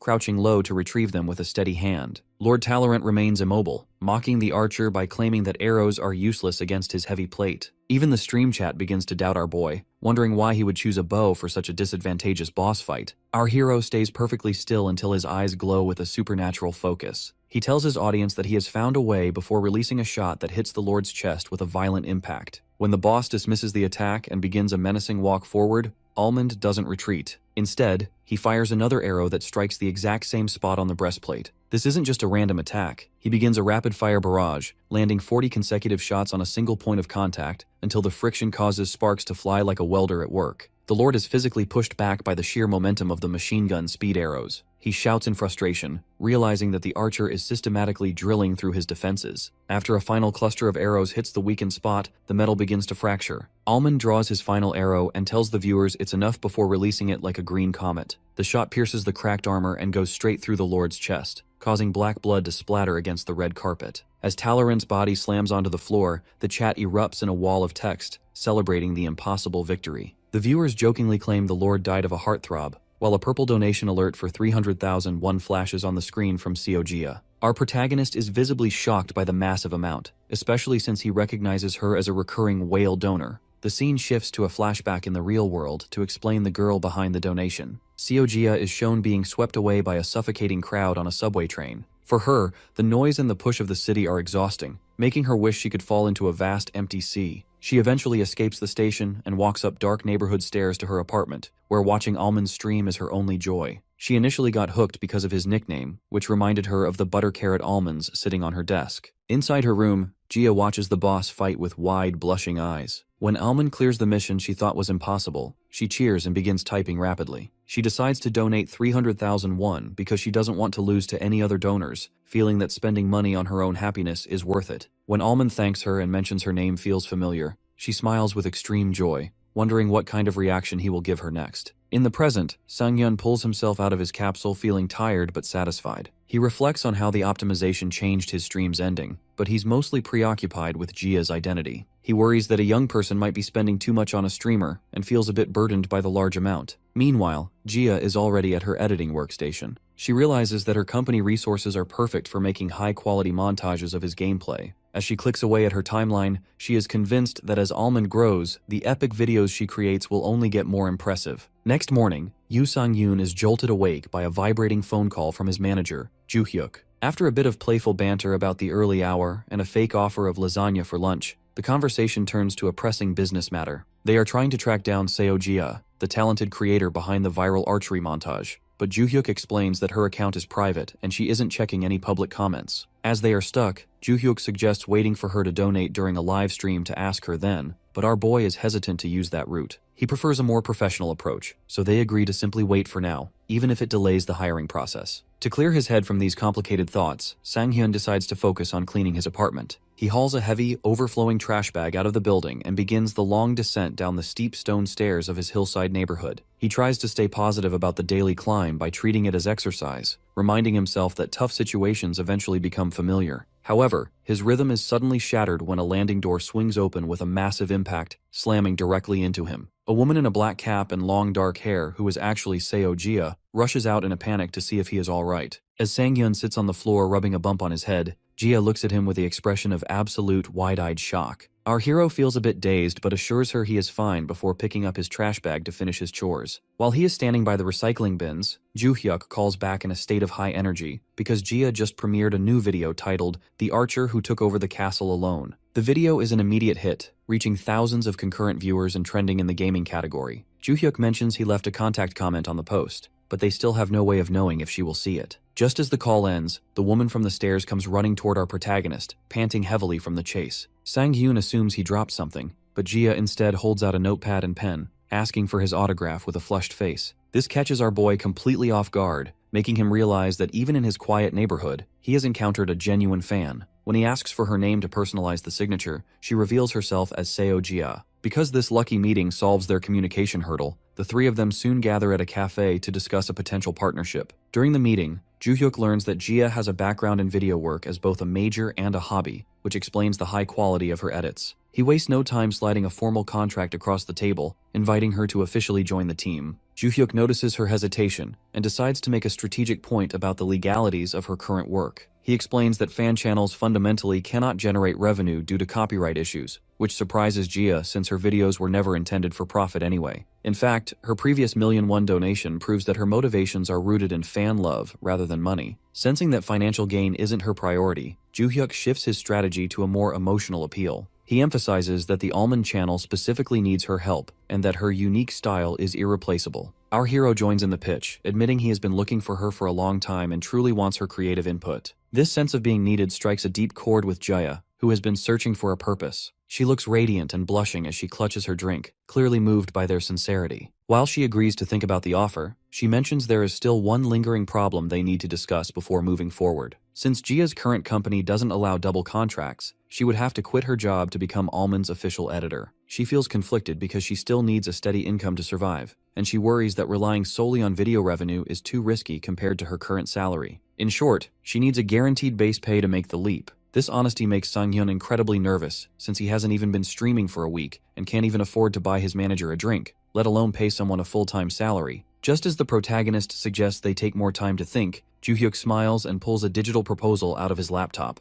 He reveals an email from the game distributor Punk, who has reached out with a partner streamer proposal. Because this package includes a specific budget for editor employment costs, the financial hurdle disappears instantly. Gia is so shocked she covers her mouth, while our hero is flabbergasted that a massive company actually wants to sponsor him. Seeing the resolve in Gia's eyes as she looks at the laptop, she decides to sign the contract immediately. Sang-hyun watches her and realizes that while it's a big life decision, she was likely desperate to escape her old workplace, which is a feeling he finds deeply relatable. Joo-hyuk breaks down the specifics, offering a base salary of 25 million won per year, plus a 40% cut of the YouTube incentives. Although he offers a 50-50 split option without the base pay, Gia chooses the stability of a fixed salary and officially signs the papers. Once they step outside the cafe, Joo-hyuk promises to contact her once the final details with Punk are settled. Gia asks about her old videos, leading Joo-hyuk to explain they will need to be re-uploaded to the official channel for better management. After she bows and walks away, Sang-hyun grabs his manager's arm to make sure the Punk deal isn't a scam. Joo-hyuk is offended at the suggestion, insisting he saw the email that morning and that the terms are far too good to ignore. As they walk through the city, Joo-hyuk remarks that Gia seemed a bit cold and serious since she didn't smile once during the meeting. Sang-hyun points out that being a fan is different from entering a professional contract, though Joo-hyuk still finds her lack of emotion surprising given how much she donated. The reality of Gia's mood is revealed the moment she enters her apartment. As soon as the door clicks shut, she dives onto her bed and kicks her legs in a fit of pure excitement, screaming into her pillow. She is blushing and overwhelmed because meeting her idol in person and becoming his editor feels like a dream. Looking at the folded contract, she realizes she has finally escaped the toxic environment of her old job. She recalls how her former bosses and colleagues used to mock her for being a community college graduate, telling her she'd never find a better place to work. Seeing the glowing comments on her recent almond videos makes her feel recognized for the first time, and she curls up on her bed with a strange, happy feeling. Back at his own place, our protagonist decides to start his stream early for the day. As he prepares to log in, Gia sends him a message with a file titled Intro Video. Sang-hyun is stunned that she produced a high-quality intro song and video in the tiny window of time since they parted ways. She explains that she didn't do it all at once but had been working on it as a hobby for a while. Seeing the professional quality of the preview, our hero is in awe of what she can do when she actually puts in her full effort. He sends her a quick thank you and officially launches the broadcast. Notifications ring out across the phones of various fans, and the chat rapidly fills with over 200 people. When the cinematic intro plays, the viewer count surges past 200 as fans immediately recognize Gia's work and suspect she has been recruited. Sang-hyun turns on his camera to greet everyone, thanking donors like Ruby Sword and Eggplant before diving into the game world. He spawns back inside the castle where the corpses of the guards are still scattered across the floor. He tells his audience that since he cleared the place alone, it's only fair that he loots some items. He opens a treasure chest and finds 3 glowing high-end bows, eventually picking one that looks particularly badass. He also equips a new set of armor and a green cloak, noting that the weight limit is the only thing stopping him from taking more. Now that he's better protected and unlikely to die in one hit, he mounts his horse to complete the quest. Since travel time isn't strictly realistic, the game transitions from night to day as he arrives at the location of Emilia's carriage. He hides in the bushes until she spots him, and the noblewoman is visibly shocked to see him back so soon. She leads him away for a private conversation, assuming he gave up or changed his mind. When Almond calmly reports that the mission is complete after only 2 days, Emilia is bewildered by his speed. He breaks down his timeline of travel and preparation, while the chat laughs because in real-world time, it only took him a single day. The confusion deepens when Emilia points out that she specifically asked for an assassination. Our boy smiles and explains that as the security was tight, he simply decided to kill every single person in the castle. This makes Emilia stand in a state of absolute frozen shock at his brutal interpretation of the task. It takes her a moment to cover her mouth and regain her composure, while the stream chat erupts with laughter at her stunned reaction. Once she settles herself, she confirms with our boy that the fortress is indeed completely vacant. Almond calmly verifies that no one is left, which prompts Emilia to realize that they cannot afford any further delay. She explains that they must move immediately to protect the people and secure the territory for the Jeanneret family before other rival nobles can exert their influence. This strategic necessity leads her to order her attendants to prepare a carriage at once. As the vehicle is brought forward, Emilia invites Almond to ride inside with her, rather than staying behind with the soldiers. She catches him lost in thought and encourages him to get in, blushing deeply as she admits she has a great deal she wants to ask him. The viewers in the chat go wild over this development, noting that seizing a castle appears to be a shortcut to maxing out a character's likability rating. As the carriage moves down the dirt path, the conversation inside turns to the mechanics of Almond's victory. Emilia is genuinely baffled by how one person could be so powerful, noting that even the most elite knights she has seen haven't achieved such a feat. Our hero humbly brushes off the praise, insisting he just happens to be good at shooting arrows. When he clarifies that he is a mercenary rather than a knight, Emilia asks if he has ever considered taking a formal title to manage the castle once it is incorporated into their territory. Sang-hyun finds the idea unlikely given his status, which leaves Emilia looking slightly disappointed, though she quickly pivots to mention that her father is eager to meet him. She playfully shushes him when he tries to question how the Earl found out so quickly, calling it a lady's courtesy to overlook the details of how information travels. When they finally arrive at the stone gates of Talorant, The local workers are initially confused and wonder if the newcomers are hostile. Emilia steps out of the carriage to announce their arrival from Jeanneret, causing a wave of muttering among the townspeople. While some workers wonder if they should resist, others point out that Talleyrand's forces have been completely wiped out and there is no one left to protect them anyway. As the tattered red and black banners of the old regime are lowered, a majestic new golden flag with a white flower emblem is unfurled from the castle walls. Almond asks if they should give a speech to establish authority, but Emilia believes the people will adapt naturally without a grand display. A week passes, and the territory undergoes a massive transformation. Because the people were previously drowning in debt and facing slavery, the new administration allows them to repay their obligations through fair labor, while actually keeping a portion of their earnings. This shift causes the once lifeless area to teem with newfound vitality. In the midst of this progress, Emilia finds Almond looking out a window and reminds him that they are scheduled to meet her father the following day. The two share an intimate moment, holding hands in the sunlit hallway as the chat teases them about setting a speed record for a romance route. However, the peaceful atmosphere is suddenly shattered by the piercing blast of a silver horn. The alarm draws them to the ramparts where they witness a massive army of the allied families of Talleyrand gathering on the horizon to retake the fortress. While Emilia is visibly shaken, Almond remains focused and assures her that he can stop the invasion. Below the walls, mercenary Captain Roman takes charge, rallying the troops to defend the castle for the honor of Lady Jeanneret. As the soldiers let out a deafening cheer, the view focuses on our protagonist's golden eyes. The transition from a stealthy assassination to a full-scale defensive war is made official by a final quest banner, commanding Almond to lead the forces to a total victory. This shifts to the game world where rows of armored soldiers stand ready, prompting the stream chat to explode with excitement over the large scale of the battle. The viewers are amazed that our protagonist reached this point in just a few days, especially since even the most persistent streamers usually fail to see this content. Some fans compare him to a creator named Bubblegum, but Almond quickly asks everyone to refrain from mentioning other streamers out of respect. After noticing a comment about how much his streaming has improved, our guy suddenly gives a confident thumbs up. He tells the audience he's wrapping up for the day, which sends the chat into a frantic panic because they were just getting started. Despite the protests and tears, he thanks everyone for watching and ends the broadcast with flash that fades to black. Back in reality, Sang-hyun lies in his dark room looking at his phone. He smiles while scrolling through the dejected viewer comments, realizing he ended the stream at the perfect moment to build hype. He recalls a lecture from Jaemok about the importance of knowing when to stop a story-driven game, even if it leaves people disappointed in the short term. While looking through community posts, he finds a thread about how to maximize Lady Emilia's affection. The post jokes that the method is simple: just conquer a castle by yourself. The comments are filled with laughter, with some people calling it an information post while others jokingly refuse to buy the game because of the difficulty. Sang-hyun finds it strange that people think his gameplay was so challenging,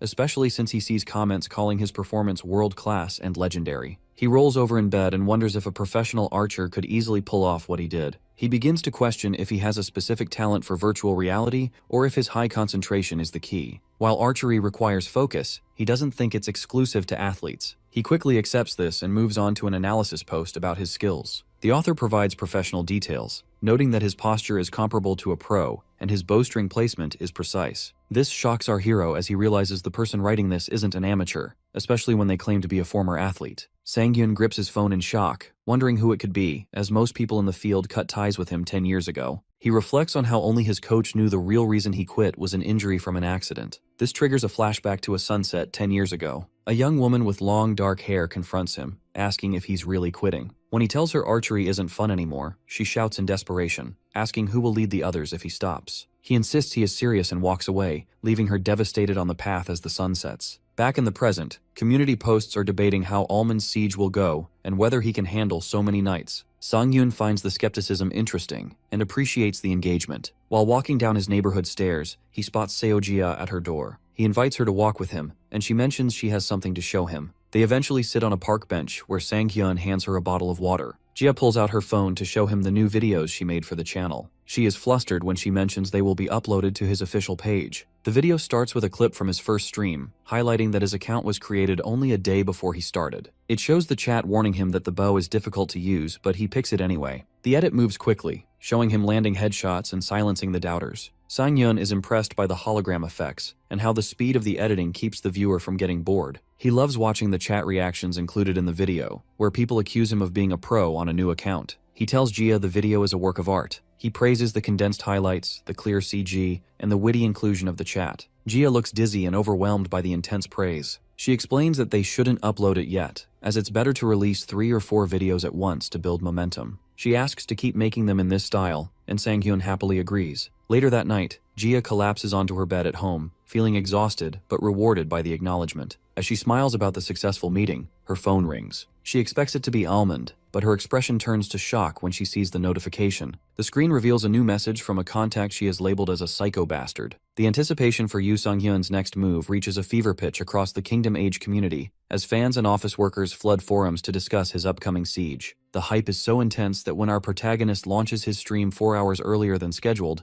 the viewer count explodes instantly despite the awkward timing. People are tuning in from school and work just to see the world's first archer attempt a siege challenge. Our boy greets the chaotic chat with a calm smile, explaining that he started early because he expects the game might run long today. As he dives into the game world, the atmosphere is heavy with the drums of war. Our hero appears at the head of a massive battlefield wearing a new blue cloak and a dark quiver on his back. He is flanked by mercenary Captain Roman, who seems even friendlier than usual. Roman playfully teases him about his close relationship with Lady Amelia, who is watching from the castle ramparts. This playful dynamic confuses the veteran viewers who remember Roman as a perpetually grumpy NPC, but it highlights how much our protagonist's actions have changed the game's social landscape. The lighthearted moment ends quickly as a soldier blows a war horn, signaling a full-scale cavalry charge. While the armies clash in a roar of steel and hoofbeats, a system notification offers Sang-hyun the choice to hand over troop command to the NPC. He accepts, freeing himself to focus on a more specialized objective. Our guy looks directly into his streaming interface and declares his intention to assassinate the enemy leader in the golden armor. This bold claim triggers a mission donation from a viewer named Shy Napoleon, who offers 10,000 won for every single kill Sang-hyun manages to land. Realizing this could turn into a massive payout, our hero accepts the challenge, though he jokingly warns the donor that they must be very rich to make such a gamble. To maximize his efficiency and the entertainment value of the stream, Almond decides to move stealthily through the tall grass alone. He peeks through bushes to track the enemy's movements, while reflecting on advice from Acorn Jelly about the importance of mission donations. Because he has 80 arrows in his quiver, he calculates that he could potentially earn 1,000,000 won if every shot finds a mark. He views this not just as a mission, but as a way to maintain the pace of the stream and keep the audience engaged through prolonged fighting. The engagement begins with a series of silent, long-distance shots that pick off enemy soldiers before they even realize they are under attack. The confusion in the enemy ranks is absolute because the perfect shot mechanic makes it nearly impossible to track the trajectory of the arrows. When a sergeant tries to rally the troops and keep them moving, Sang-hyun silences him with a point-blank shot to the head. This display of lethal precision eventually reveals his location, as a soldier spots him in the southwest bushes and alerts the commander. Instead of running, our protagonist remains calm and counts out exactly 20 arrows, driving them into the ground in front of him. He tells the shocked chat that since 20 soldiers are charging his position, he will prepare exactly 20 shots. What follows is a masterpiece of virtual archery. As the soldiers move through the forest, Almond triggers his consecutive shooting skill. A rapid montage of blue glowing arrows streaks through the air, hitting every soldier in the head with clinical speed. In a matter of seconds, all 20 attackers are lying dead on the ground, and a system countdown marks the end of his skill streak. Sang-hyun stands alone with his glowing bow, noting that he has already earned 230,000 won from that single encounter. The efficiency is so terrifying that the remaining enemy forces are left scrambling for reinforcements. Back in the real world, his editor Seo-jia watches the monitor with a blushing, happy expression. She is captivated by his unwavering self-confidence and the fact that his genius isn't based on simple belief, but on proven success. She realizes that this is exactly why people are falling for him, as he perfectly represents the image of a true master that people aspire to.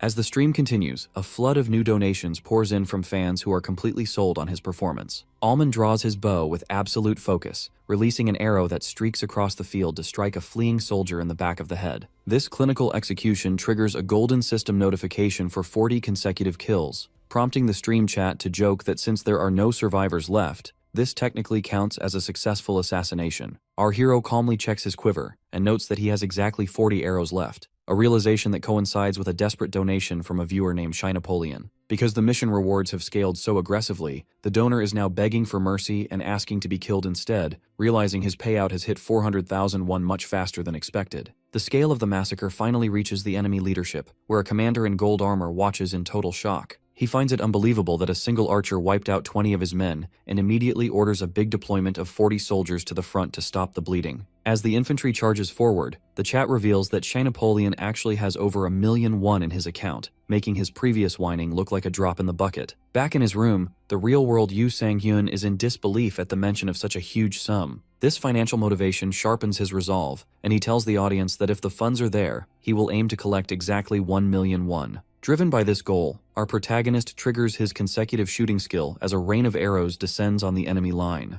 Despite the frantic calls for the soldiers to maintain formation, Almond's arrows find their marks with terrifying efficiency. The chaos becomes so intense that even the viewers begin to worry, urging him to take cover because moving while using this specific skill usually ruins accuracy. However, Almond ignores these conventional rules and performs a high-speed dash just as an enemy arrow strikes the spot where he stood a second before. He maneuvers through the battlefield with a dynamic mid-air pose, landing a counter shot that deflects an incoming projectile before ending the enemy archer's life. By the time the clearing falls silent, the forest is littered with bodies. Our boy stands among the fallen and updates the chat that his current earnings have reached 710,000 won. The few remaining enemy mercenaries are paralyzed by fear, realizing the speed of his archery is inhuman. One survivor attempts to flee in a panic, but Almond is already tracking him. Just as he prepares the final shot, he realizes his quiver is empty after 80 high-intensity shots. While the donor celebrates this narrow escape, Almond refuses to let the mission end on a cliffhanger. He dashes after the fleeing soldier and, in a display of brutal efficiency, snatches an arrow out of a dead body's head to knock it into his bow. The final arrow finds its mark, sealing the mission with a total massacre of 60 enemies. A mission accomplished banner flickers on the screen, and Shy Napoleon follows through by donating the full 1 million won, though he admits the loss is painful. While Almond thanks him for the massive support, the victory feels hollow within the game's narrative. As the dust settles at the castle, the regular army soldiers begin cheering for a knight named Sir Robern, crediting his leadership for the win. The chat is furious at the injustice, pointing out that Almond did all the heavy lifting while the knights simply watched. Even the usually stoic protagonist looks dejected, noting that killing 100 enemies apparently wasn't enough to get noticed. The tension shifts from the battlefield to the payroll when Captain Roman approaches Almond with a look of deep frustration. He apologizes for the way the knights treat mercenaries, explaining that Sir Robern and his men intend to pay only the basic wage despite the massive contribution of the mercenary units. When Roman tries to protest, Sir Robern overhears him and looks back with a cold, elitist sneer. The knight mocks the very idea of mercenary performance, claiming that while knights fight for their lives, mercenaries only care about protecting their own skin. This blatant insult causes Roman to clench his fist in a silent rage, while Almond stands quietly in the background, observing the blatant disrespect from the commander. Our boy internally acknowledges that this is a common stereotype. He knows it's a total prejudice. Because mercenaries must build trust to survive as a business, they actually have to fight properly from the start. Roman stands there unable to reply at first, but his expression turns serious as he stares up at the knight. He points out that it isn't very honorable to throw away their respect as soon as the war ends, especially since he thought their skills were recognized. To defend his team, Roman gestures toward Almond and reveals that the young man alone killed 100 enemies. He asks if the knight still thinks they did nothing. Sir Robern reacts with mocking laughter, and his fellow knights join in, finding the idea of an archer killing 100 men to be a hysterical joke. The stream chat reacts to this injustice with anger, with some fans joking about killing Robern on the spot. Roman clenches his fist so tightly it trembles, but he keeps his frustration in because the difference in status is too great. He looks back at Almond with a pained expression, but a sudden commotion cuts him off. A figure in intricate golden armor walks forward with an air of authority. Almond notices the person has an arrogant, noble vibe and realizes they must be high status because even Robern looks terrified and starts sweating. The armored person ignores Robern's stuttering excuses and criticizes the genre for taking the castle without shame. When they spot Almond and Roman in the field, they approach our boy directly. The commander asks if he is a knight, but Roman steps in to clarify that he is a mercenary. This causes the armored figure to stare intensely at our hero, asking if he truly is the one who secured 100 kills alone.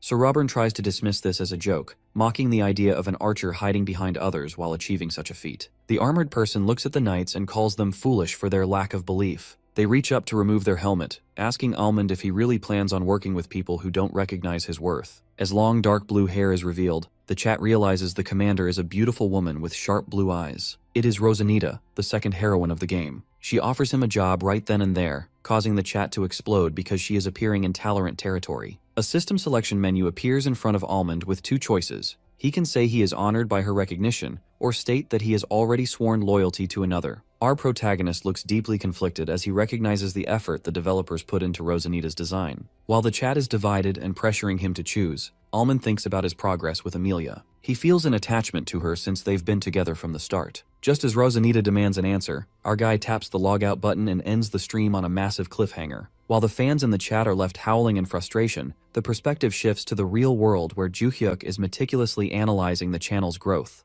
He realizes that these manic fans, despite their cursing, are the ones driving the channel's momentum across various communities. His data analysis reveals that while male viewers donate more frequently, female viewers provide the highest total revenue. He starts planning to shift their next project to a game distributed by Funk, but his professional focus is shattered when his father bursts into his room in a fury. The director of Joo-hyuk's former company called his father to report the resignation, and the elder man is embarrassed by the blow to his image. Under the weight of his father's terrifying glare, Joo-hyuk is forced to submit and agree to return to the family business the next morning. Left alone in his room, Joo-hyuk experiences a moment of profound sadness, wondering if his week of hope was just a beautiful, fleeting dream. He sits at his computer one last time with tears in his eyes, feeling that the dream lasted too long to let go of easily. The next morning, Sang-hyun is jolted awake by his doorbell ringing at an ungodly hour. He stumbles through his dark apartment, wondering who could be visiting so early. When he opens the door, he finds a sweating Joo-hyuk standing there with a suitcase. Before our hero can even process the sight,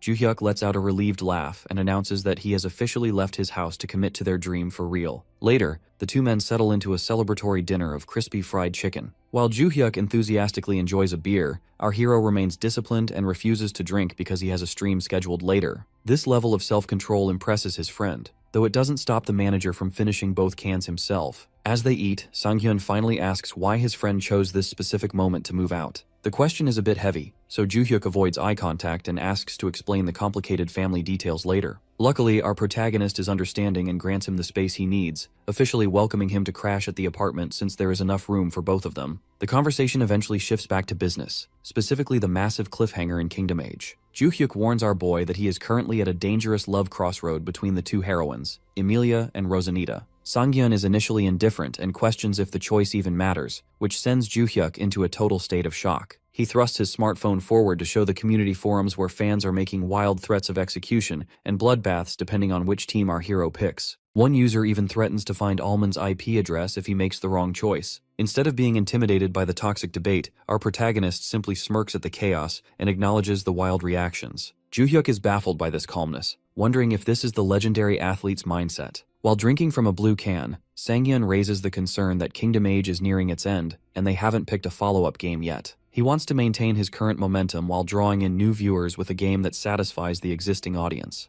Joo-hyuk reveals his elite preparation by opening a laptop to showcase a tactical game called Battle Rage. He explains that it is a high-stakes 100-player survival PvP, where the goal is to be the last man standing using various weapons. Since the game requires top-tier aim and split-second decisions, he believes it fits our hero's recent trends perfectly. When Sang-hyun suggests practicing first to learn the unfamiliar gun mechanics, Joo-hyuk shouts in a sudden outburst of disagreement. He argues that the audience doesn't just want good gameplay, they want to see an unrivaled genius who can dominate on day one without any preparation, just like he did with his first archery stream. To prove that Sang-hyun is capable of this, Joo-hyuk asks about his training scores. Our boy reveals that he has been clearing the capsule's built-in agility and direction simulations on the hardest difficulty every day. When Joo-hyuk checks the global rankings for Sang-hyun's optimization code, he freezes in total disbelief. It turns out our hero is ranked number 1 in the world with 12,000 points. This confirms that his talent isn't just limited to archery, but that he is a natural genius across the board. This revelation energizes Joo-hyuk, who cheers excitedly and punches the air before insisting they register for Battle Rage immediately. Back inside the capsule, Sang-hyun prepares to start his stream earlier than usual to test which time slots pull in the most viewers. Joo-hyuk wishes him luck, though the two share a bit of playful banter before the capsule lid closes. As the full dive initializes with blue digital light, our hero returns to the battlefield where the beautiful commander Rosanita is still waiting for his answer. Almond realizes this choice will dictate the entire direction of his playthrough,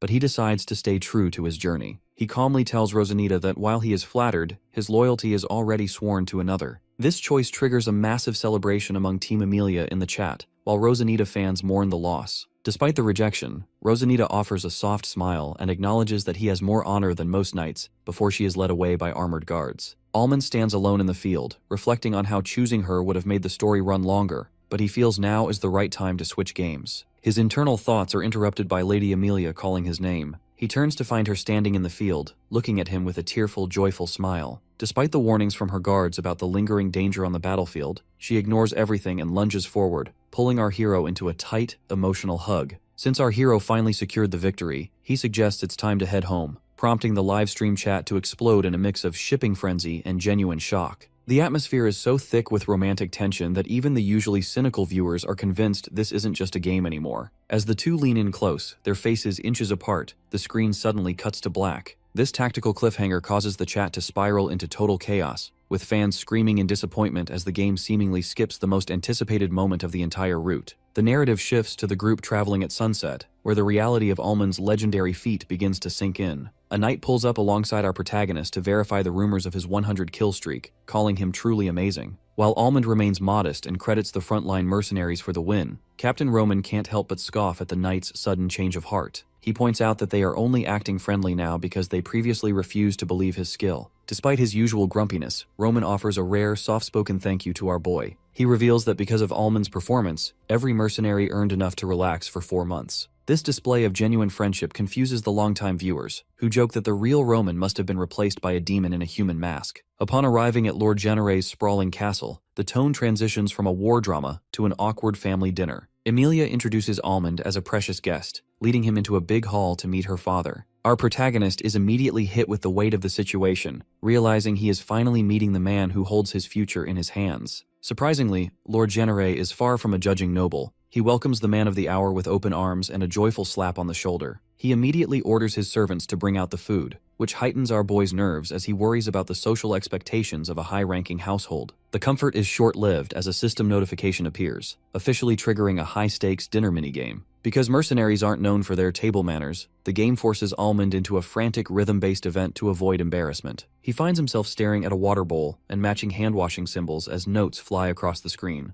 This sudden shift into a rhythm-dating sim hybrid leaves the chat howling with laughter as they watch our hero try to maintain his composure while performing a perfect score. Whether it's solving a jigsaw puzzle of a meat dish or matching shapes to eat stew, the game makes it clear that in Kingdom Age, even a simple meal is a battlefield. Back in the real world, Sang-hyun lies slumped in his chair, feeling more mentally drained by this dinner than he ever was by the actual siege. The dinner reaches a turning point when Lord Genere sets down his cup and offers Almond a position as a knight. This rare quest path stuns the community, as the knight route has never progressed this quickly for any other streamer. As 2 blue selection boxes flicker on the screen, Almond faces a major crossroad: accept the honor of knighthood or stick to the wandering life of a mercenary. He realizes that choosing Emilia has pushed the game much further than he expected. Just as the tension reaches its limit, Almond pulls his signature move and abruptly logs off, ending the stream on another massive cliffhanger and leaving his fans in a state of comedic rage. Stepping out of his capsule, Sang-hyun reflects on how much smoother things go when he isn't fighting for his life. His manager, Joo-hyuk, quickly arrives with data-backed evidence that the stream was a massive success, with community forums already trending with posts about the father-in-law event. More importantly, Joo-hyuk delivers the big news that the major game distributor Punk has officially greenlit the budget for Jia's salary. This partnership marks a turning point for Almond's career, especially since getting an official offer feels much more stable than just a casual suggestion. The news of the partnership spreads through the gaming world like wildfire, with news articles labeling the rookie archer as world-class. While some students and skeptics wonder why a massive company would sign a streamer with only 1,000 viewers, others point out that Almond essentially revived Kingdom Age single-handedly. Punk is currently trying to aggressively counter its competitors by focusing on exclusive marketing and partnered programs, making our hero a vital asset. As the community debates whether he should abandon his current game for bigger titles, the anticipation builds for his next move. After a series of formal meetings and contract signings, the moment finally arrives for Almond to launch his first official broadcast under the Punk banner. The chat room is packed with fans who have been waiting through the static, curious about his next move. The screen flashes blue, and after a bold graphic intro, Almond appears with his signature friendly smile. He introduces himself with a newfound sense of authority, ready to transition from a rookie archer to a professional representative of the gaming world. Yoo Sang-hyun launches a formal video announcement to introduce his new AllTube channel. He starts by offering a friendly greeting and expresses his deep gratitude to the fans, noting that their support is the only reason he secured such a major deal. While viewers and office workers across the city react with shock to the news of a rookie landing a corporate giant like Punk, our hero focuses on his content rollout. He explains that his editor, Seo Jia, is already hard at work remastering his legendary perfect shot clips and previous montages for the grand opening. As he promises more exciting content, the gaming community descends into a frenzy, with forum comments flooding the screen in total disbelief over his rapid rise to the top. To celebrate the successful launch, Sang-hyun and his manager, Joo-hyuk, settle into a booth at a local restaurant for a feast of fried chicken. Joo-hyuk praises his friend's hard work, though he feels a bit of regret that Jia couldn't join their company dinner. Our protagonist remains grounded, viewing it as just a casual meal out, but he is genuinely impressed when Joo-hyuk points out that Jia managed to edit 3 high-quality videos in just 2 days. Sang-hyun clarifies that she actually worked on those in her spare time before she was even officially hired. This realization leaves Joo-hyuk floored, as he can't understand why someone so dedicated acted so indifferent during their initial job offer. The peaceful meal is suddenly threatened when our boy tries to ask Joo-hyuk about the real reason he left his family home. Before he can finish the question, Joo-hyuk spots a group of men entering the restaurant and pales. Because the restaurant is located near their former workplace at Asung, their old team, led by the toxic manager Park, has just arrived for a meal. Joo-hyuk tries to force Sang-hyun to hide under the table so they can slip out unnoticed, but it's unfortunately too late. Manager Park spots them immediately and approaches with a mocking grin, eager to see if his useless former employees are still unemployed. The encounter becomes tense as Manager Park attempts to assert his old authority, demanding that Sang-hyun show respect and greet his former boss. While Joo-hyuk sweats and tries to maintain a polite facade, our hero remains remarkably calm. He looks the manager in the eye and bluntly asks why he should bother greeting someone he isn't on good terms with. This defiance leaves Park fuming, as he screams about Sang-hyun being an outcast who doesn't understand how society works. Despite the loud shouting and the stares from other customers, our protagonist simply smirks, pointing out the hypocrisy of a man who preaches politeness while pestering people at their private dinner table. Just as the argument reaches a breaking point and Sang-hyun stands up to tower over the red-faced manager, a friendly voice interrupts the scene. Director Oh from Punk enters the restaurant and greets Sang-hyun with open arms, loudly praising the incredible view counts on his new videos. He mentions that the directors at Punk are so thrilled with the performance that they want to schedule a formal meal with our hero soon. This revelation acts like a physical blow to Manager Park, who is horrified to learn that the man he called a parachute hire is now a high-value partner for a gargantuan company like Punk. The power dynamic shifts instantly as the surrounding customers recognize our boy as the famous streamer Almond and begin asking for his autograph. Surrounded by fans and the prestige of his new contract, Sang-hyun politely signs for the crowd, while Manager Park grits his teeth in a silent rage. Realizing he has lost all ground, the manager screams at his team to leave the restaurant immediately, abandoning their order in a fit of humiliation. After they flee, Joo-hyuk and Sang-hyun thank Director Oh for his timely intervention. While the director admits he exaggerated the excited director's bit to scare off the bullies, he reveals a surprising truth. He wasn't lying about the meal request or the views. Sang-hyun's first video has already become a viral sensation, proving that our hero's career is moving even faster than his arrows. Because of a high-level briefing with a blunt executive, Yoo Sang-hyun is forced to face the harsh reality of the streaming industry. The executive explains that popularity on Treevee doesn't necessarily translate to success on AllTube, insisting that a creator needs to upload at least 20 videos to identify any sort of profit trend. This professional warning makes the recent performance of our hero's official channel feel like a genuine miracle. Back at home, a sweating Sang-hyun stares at his smartphone in disbelief while brushing his teeth. Despite his low expectations, the statistics for his first 3 AllTube videos show they have already amassed over 50,000 views each in just one day. He recalls hearing that even the #1 streamer on Treevee, Bubblegum, failed on this platform, which makes his own situation feel like a ridiculous fluke. Sang-hyun vigorously brushes his teeth while he realizes this victory is largely due to the advice of his manager, Joo-hyuk. This success is a direct result of the viral montages created by Seo Jia. Even before she was officially hired, her Dignity of a Sniper video drew massive attention to his gameplay. While taking a slow sip of coffee, Sang-hyun feels fortunate for her impact. Meanwhile, Joo-hyuk shares a laugh over the fact that their former toxic boss, Manager Park, is currently fuming. Because Director Oh from Punk backed them up, the old office bullies are convinced our boy is being protected by a powerful big shot. The peaceful morning transitions into a routine as Sang-hyun heads out for a jog. Even though he is retired from professional sports, he refuses to let himself slack off,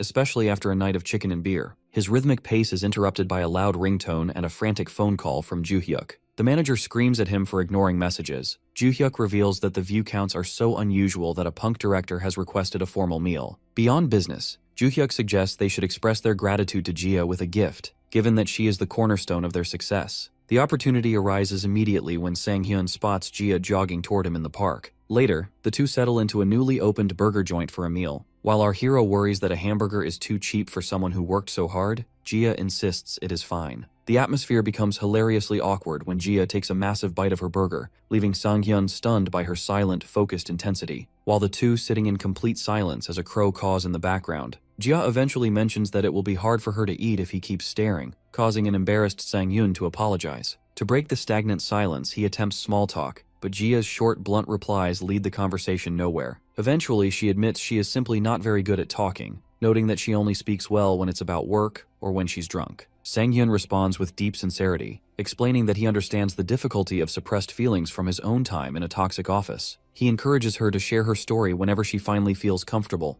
a gesture that leaves Gia feeling moved by his maturity. The narrative shifts back to the virtual world as a new stream begins. The chat is flooded with Alha greetings as fans congratulate him on his official partnership with Punk. Sang-hyun addresses his audience and makes two big announcements. He is now an official partner, and today he will finally decide the fate of his character in Kingdom Age. Despite the fans' curiosity about future games, our hero chooses to follow the night route, triggering a majestic ceremony. In the middle of a heavy snowfall in the castle courtyard, Lady Amelia officially appoints him as her knight. The scene is filled with a sense of completion as she rests a ceremonial blade on his shoulder and smiles radiantly. While the chat gushes over the beauty of the ending, a sudden time skip occurs. Sang-hyun finds himself in a majestic library, now dressed in a luxurious green and gold knight's uniform. However, the piece is short-lived as the screen begins to crackle with intense orange flames. A final quest scroll unrolls and bursts into fire, revealing a message that sends a surge of digital energy through our protagonist's body. Because he has claimed his title, he must now face one final trial to prove his worth as a knight,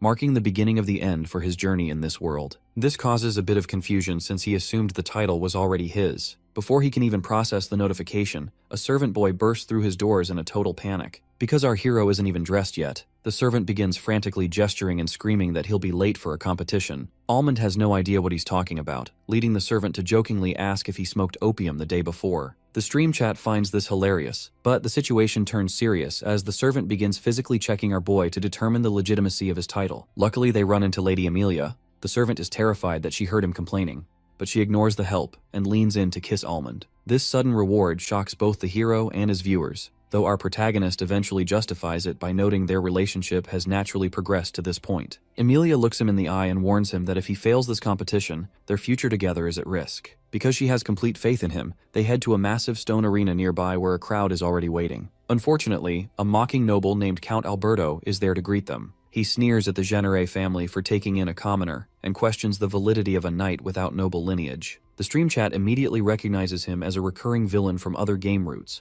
and expresses a collective desire to see him defeated. When Alberto dismisses Almond's past achievements as unproven rumors, Emilia tries to defend him by bringing up the fall of Talorant. This only makes the Count more aggressive, leading him to scream at her for insulting a high-ranking noble in front of a nobody. Almond decides to step in and reassure Emilia, telling her not to worry. He stands tall and reveals that he was actually the one who suggested this competition to prove himself. As he enters the dusty arena, the crowd erupts into chants of his name. Count Alberto mocks him one last time, asking about the rules of the match before revealing the true challenge. He claims a true knight should be able to face a troll alone and releases a massive muscular monster from behind iron gates. The spectators are terrified because trolls are notorious for their ability to regenerate, meaning a bow shouldn't be effective against them. The chat even suggests he might need a mace or a slicing weapon to deal enough damage. While the nobles suddenly vanish from their box to seek safety, Almond remains alone in the arena with the beast. He notices the troll isn't attacking immediately, so he takes the opportunity to draw an arrow. Despite the chat's skepticism, he fires a single shot that pierces the monster's chest. This creates a massive explosion of blood that leaves the entire stadium in silence. Because he used a perfect shot, the troll dies instantly, bypassing the regeneration mechanic entirely.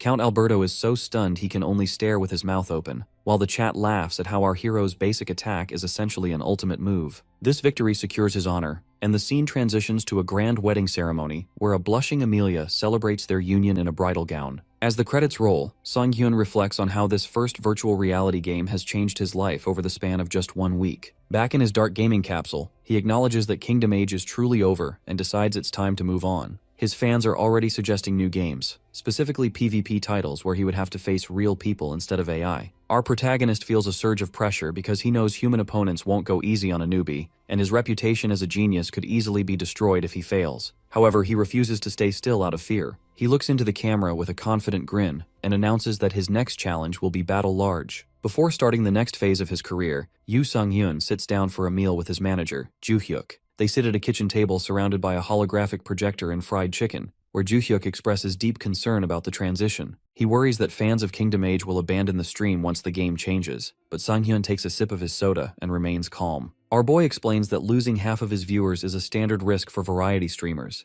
but it is a necessary move because audiences eventually lose interest in creators who don't show growth. The reality of this shift hits home back in the present as the stream continues. Sang-Yun smiles for the camera, yet internally he feels a sharp sting as his viewer count rapidly drops from 2,000 to just over 1,100. He manages to stay positive by telling himself this was expected, especially since he still has to wait for Battle Large to finish downloading. The chat is filled with shock that he is a complete beginner who hasn't even pre-installed the game, leading to a flurry of messages about how rare it is to see a total newbie in such a realistic title. During the wait, a donor named Affogato gives him a heads up that Battle Large is grounded in the real world and is quite different from Kingdom Age. This information makes Sang-Yun reflect on his experience with the real Olympic simulation, which makes him more excited than nervous. Once the system confirms the download is complete, our protagonist enters the game. He is immediately transported into a military helicopter flying through a cloudy sunset, surrounded by the deafening roar of rotor blades. Inside the aircraft, a tactical soldier yells for the group to prepare for the drop.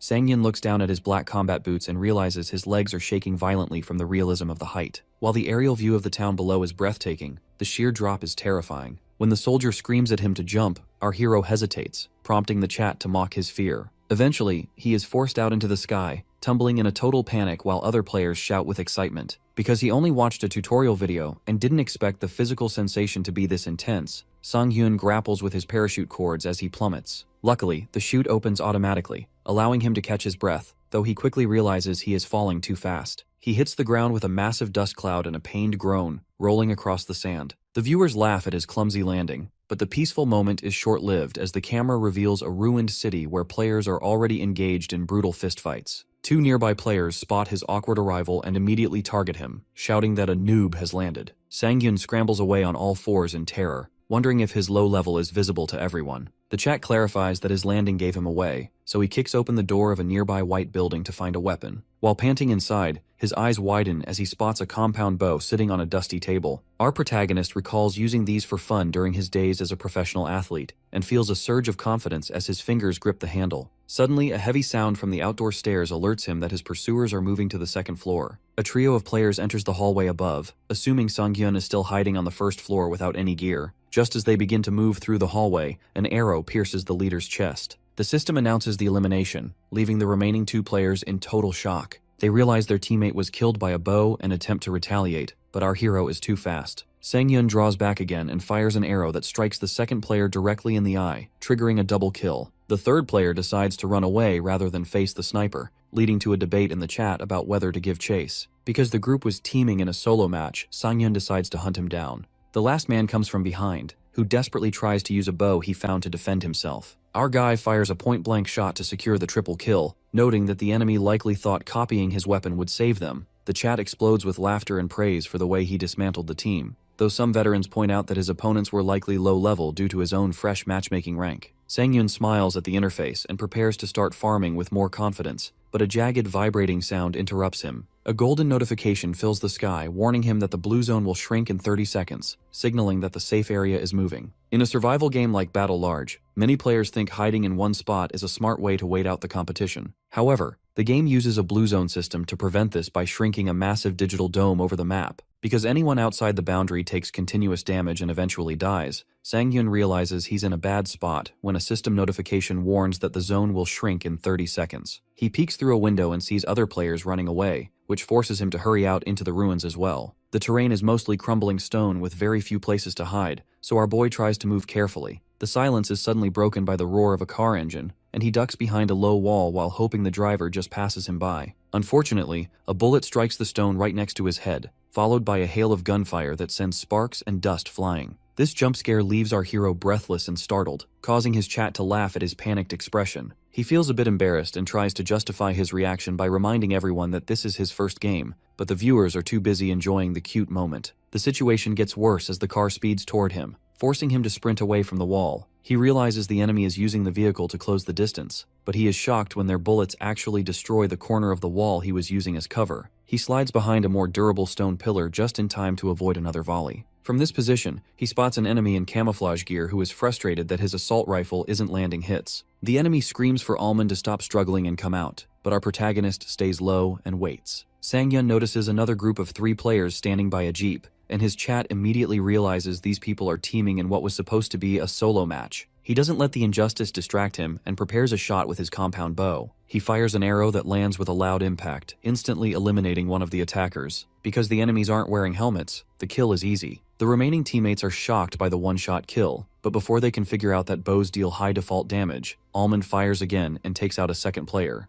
The last teammate runs behind a rock in fear and screams that Almond must be a high-level player who deranked to farm kills. Our hero ignores the insults and uses the sound of the man's voice to pin down his exact location. He aims his bow high into the sky and releases an arrow that streaks into the clouds before descending perfectly behind the rock. The enemy screams in agony as the arrow hits, and the chat is stunned by the high-level no-scope play. Almond smiles and thanks the guy for making so much noise, noting that he determines everything based on sound. He fires another shot that results in a knocked-out message instead of an elimination. This confuses Sang-hyun until he realizes he accidentally matched into a squad match, where players can be revived by teammates. He feels foolish for making such a basic mistake, but the mood shifts when a viewer named Solo Alliance donates 10,000 won and promises 100,000 more if he wins the match as a solo player. Our protagonist accepts the mission, but he quickly wonders why the enemy was only knocked out if his teammates were dead. Suddenly, a suppressed rifle fires from the shadows, and a bullet hits Sang-hyun. The impact feels incredibly real, throwing him back as blood splatters. He manages to roll across the sand and dive through a hole in a wooden wall to find temporary safety. As he sits panting, he notices his digital heart rate gauge is flashing red. This is a safety feature that forcefully logs players out if their vitals get too high,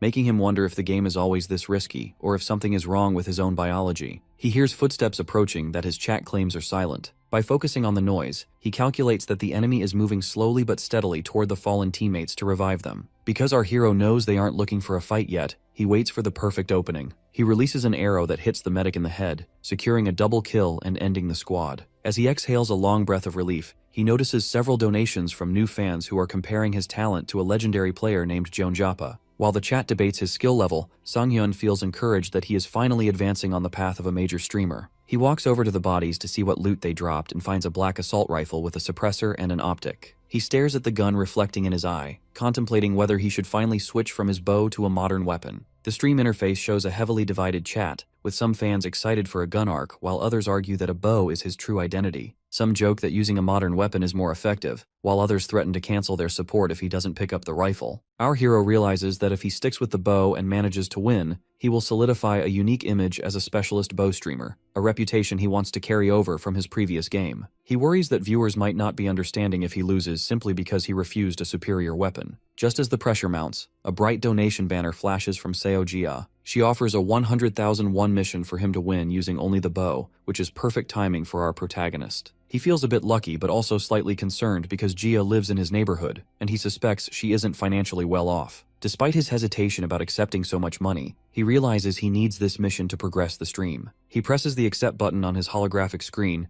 and officially commits to the challenge. To prepare for the trek, Almond loots medicine and canned food, while the chat advises him to find a helmet at a nearby farm. He notes the farm is quite far, so he decides to take a dusty green SUV parked nearby. The SUV speeds across the desert, but the viewers warn him that driving straight into a dense area is a mistake because of the noise. Their prediction comes true almost instantly when a grenade bounces near the car and flips the vehicle in a massive explosion. Our boy lies upside down in the wreck, jokingly wondering if he qualifies for auto insurance, only for a second grenade to consume the screen in fire. The chat assumes the run is over, but Almond emerges from the smoke and dives into cover, panting but alive. He realizes the smoke is obstructing his vision, so he sprints and jumps onto a building rooftop. As soon as he reaches the ledge, bullets strike the wall near his head. A sniper in a helmet watches him from a distant hill and coordinates with two teammates to storm Almond's building while he provides cover fire. Our hero sits hunched on the roof, gripping his bow as gunfire impacts the concrete around him. He knows he is being ganged up on, but he focuses on staying calm and listening to his surroundings. He determines there are 4 enemies in total, with 2 currently approaching his position. The sniper believes Almond is trapped because moving would result in an instantaneous death. However, our guy remembers the trick shots he used to do for fun as a young archer. He adjusts his aim at a random-looking angle and releases an arrow that ricochets off the environment. The projectile strikes one of the approaching enemies in the shoulder, resulting in a sudden elimination. The chat is in total shock, wondering if the compound bow has auto-aim, while Almond reflects on how those childhood games ended up being beneficial. He notices the footsteps of the second approaching enemy and recognizes that a head-to-head match against a gun is a major disadvantage. He knows there isn't enough time to reload if he misses, but he refuses to leave his fate to chance. Before the enemy can even open the door, Almond leaps sideways through the air and fires an arrow downward through a tiny vertical crack in the structure. The arrow strikes the enemy in the stomach, leaving the attacker paralyzed in shock at how the shot could have possibly come through such a narrow gap. A golden elimination banner flashes across the screen as SpongeBob falls, leaving the stream audience in a state of absolute roar. Our boy managed to calculate the exact moment the door would open to fire through a tiny crack, so the chat is convinced they aren't watching a newbie,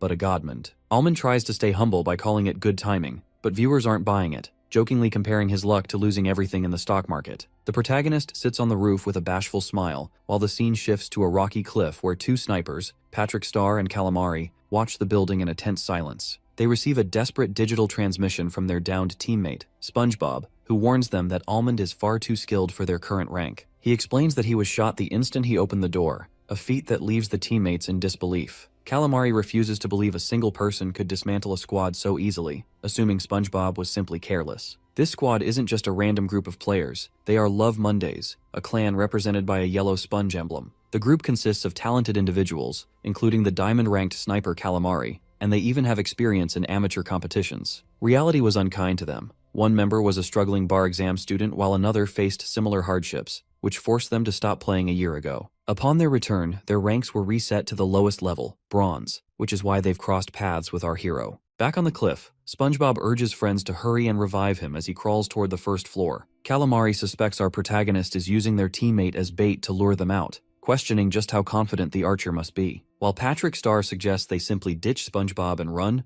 Calamari's pride as a former elite player won't allow it. He snaps at friend, insisting that running away from a beginner-level game would destroy his reputation. This forced resolve leads them to ready their weapons and head toward the building. The two move through a desert trench, passing the fallen body of another teammate, Mr. Krabs. Calamari directs Patrick to maintain a slow, steady aim at the roof to keep Almond from popping out of cover. They feel a brief moment of relief as they reach the building's blind spot, but their peace is shattered by a sudden alert. Our protagonist releases an arrow from the rooftop, and though Calamari thinks they've successfully dodged the projectile, a golden elimination banner reveals the truth. The arrow has pierced Patrick's head through his eye, eliminating him instantly. Stunned that an arrow could come from such an impossible angle, Calamari looks up to find our hero leaping from the roof ledge like a crazy piece of shit. Almond releases a final arrow in midair, securing a double kill and wiping out the remnants of the squad. After the chaos settles, the streamer sits heavily bandaged on the floor, admitting that the jump actually hurt despite the painkillers. The chat is in an uproar, calling him a crazy son of a bitch and questioning if he inhaled something other than medicine to think of such a risky tactic. While Almond prepares for the final 26 players as the blue zone begins to shrink, the narrative shifts to the real world. A dejected Calamari is shown in his room, slamming his keyboard in a fit of frustration. He uploads a clip of his defeat to the Battle Large community forum, titled, "This Complete Pro I Met in a Bronze-Ranked Game." Because he identifies himself as the former Diamond rank player Calamari, his testimony carries weight, and the community begins to buzz with rumors that the archer is a high-level smurf. The forum post quickly leads investigators to Almond's livestream link. Back in the game, our boy is busy looting a wooden dresser, completely unaware that he is the center of a community-wide manhunt. He notices a sudden spike in his viewer count, which has surged to 1905 people. While he tries to hide a happy twitch of his expression and maintain control, he realizes the tone of the chat has turned aggressive. New viewers are reporting him for smurfing and threatening to end his career, leaving our protagonist staring blankly at the screen in total confusion as the atmosphere of his stream turns weird.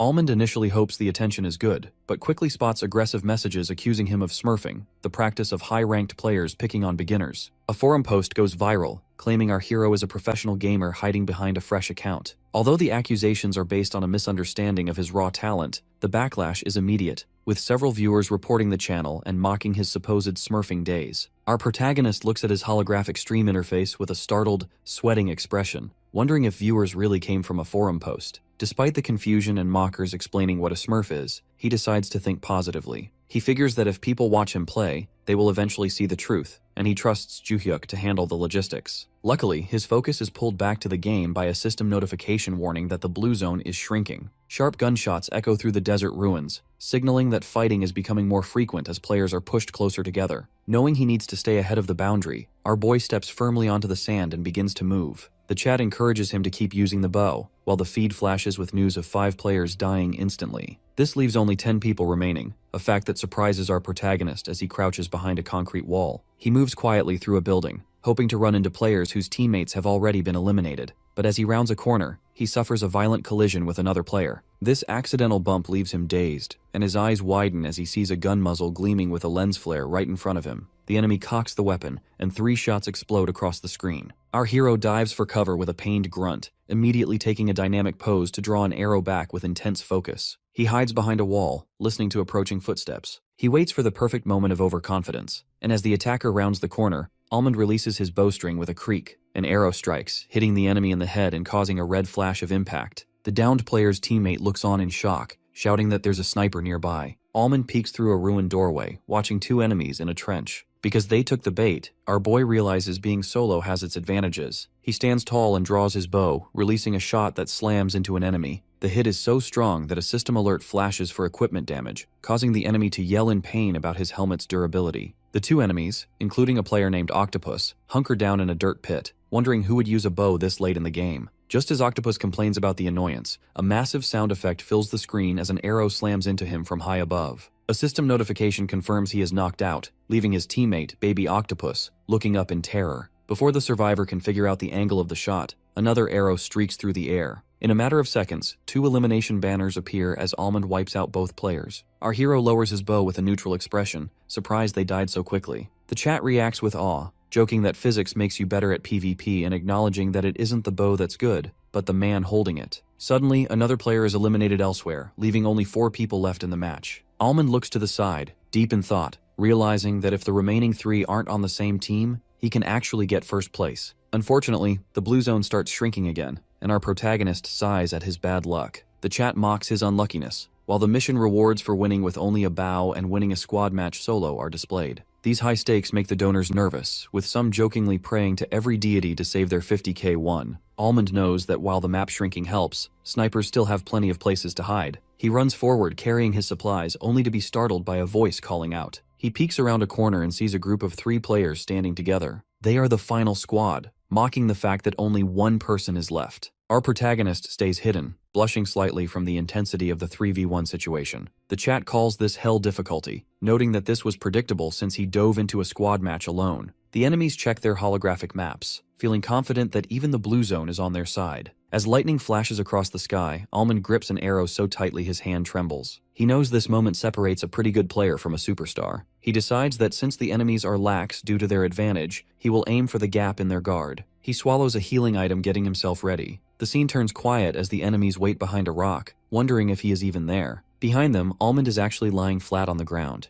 As the glowing blue wall of the zone touches his boot, sparks fly and his skin turns blue-tinted from the electrical damage. He grits his teeth, his HP bar draining rapidly, but he tells himself to wait just a bit more. The enemies finally realize he must be behind them, but it is too late. Almond fires an arrow that pierces an enemy through the neck. A notification pops up as one player is knocked out and the others scream in a panic. Almond dives through a barrage of rifle fire, drawing his bow. He releases the string, and another blue streak across the battlefield eliminates a second enemy named Ducky Huns. The blue zone continues to consume him, causing him to yell in pain, but he finally emerges and collapses onto his knees in the dirt. He is panting heavily, having survived the encounter with only 10% of his health left. The chat is in total shock at his performance, but Almond remains focused. He looks up with determined eyes, knowing there is exactly 1 person left. Almond remains low in the grass, eyes fixed on the final opponent. This survivor stayed silent while his teammates were being dismantled, so our boy recognizes he is dealing with a level-headed player, likely the deadly sniper noticed earlier in the kill logs. Luckily, the sniper hasn't fired yet, telling our protagonist that he is currently hidden in a blind spot. As he applies bandages to heal his remaining 10% health, a system notification warns that the blue zone is shrinking again. This forces a change in the field, as the previous knocked-out enemy is seen crawling through the brush. Initially, our hero suspects the enemy is trying to reach a teammate for a revival, but he quickly reevaluates the logic of the situation. He realizes that reviving a partner takes a significant amount of time during a high-stakes finale, so the enemy wouldn't take such a risk when victory is on the line. This leads him to conclude that the movement is actually a trick designed to lure him into the sniper's line of sight. To counter this, Almond lies completely flat in the grass, refusing to give away his position. He begins a slow, methodical crawl, sharp eyes searching for any glint of a scope or a rustle in the distance. Suddenly, an alert flashes in his mind. He has found him. The sniper is positioned on a distant hill, unaware that he is being watched. Our boy knows this is his only chance, but he faces a major technical hurdle.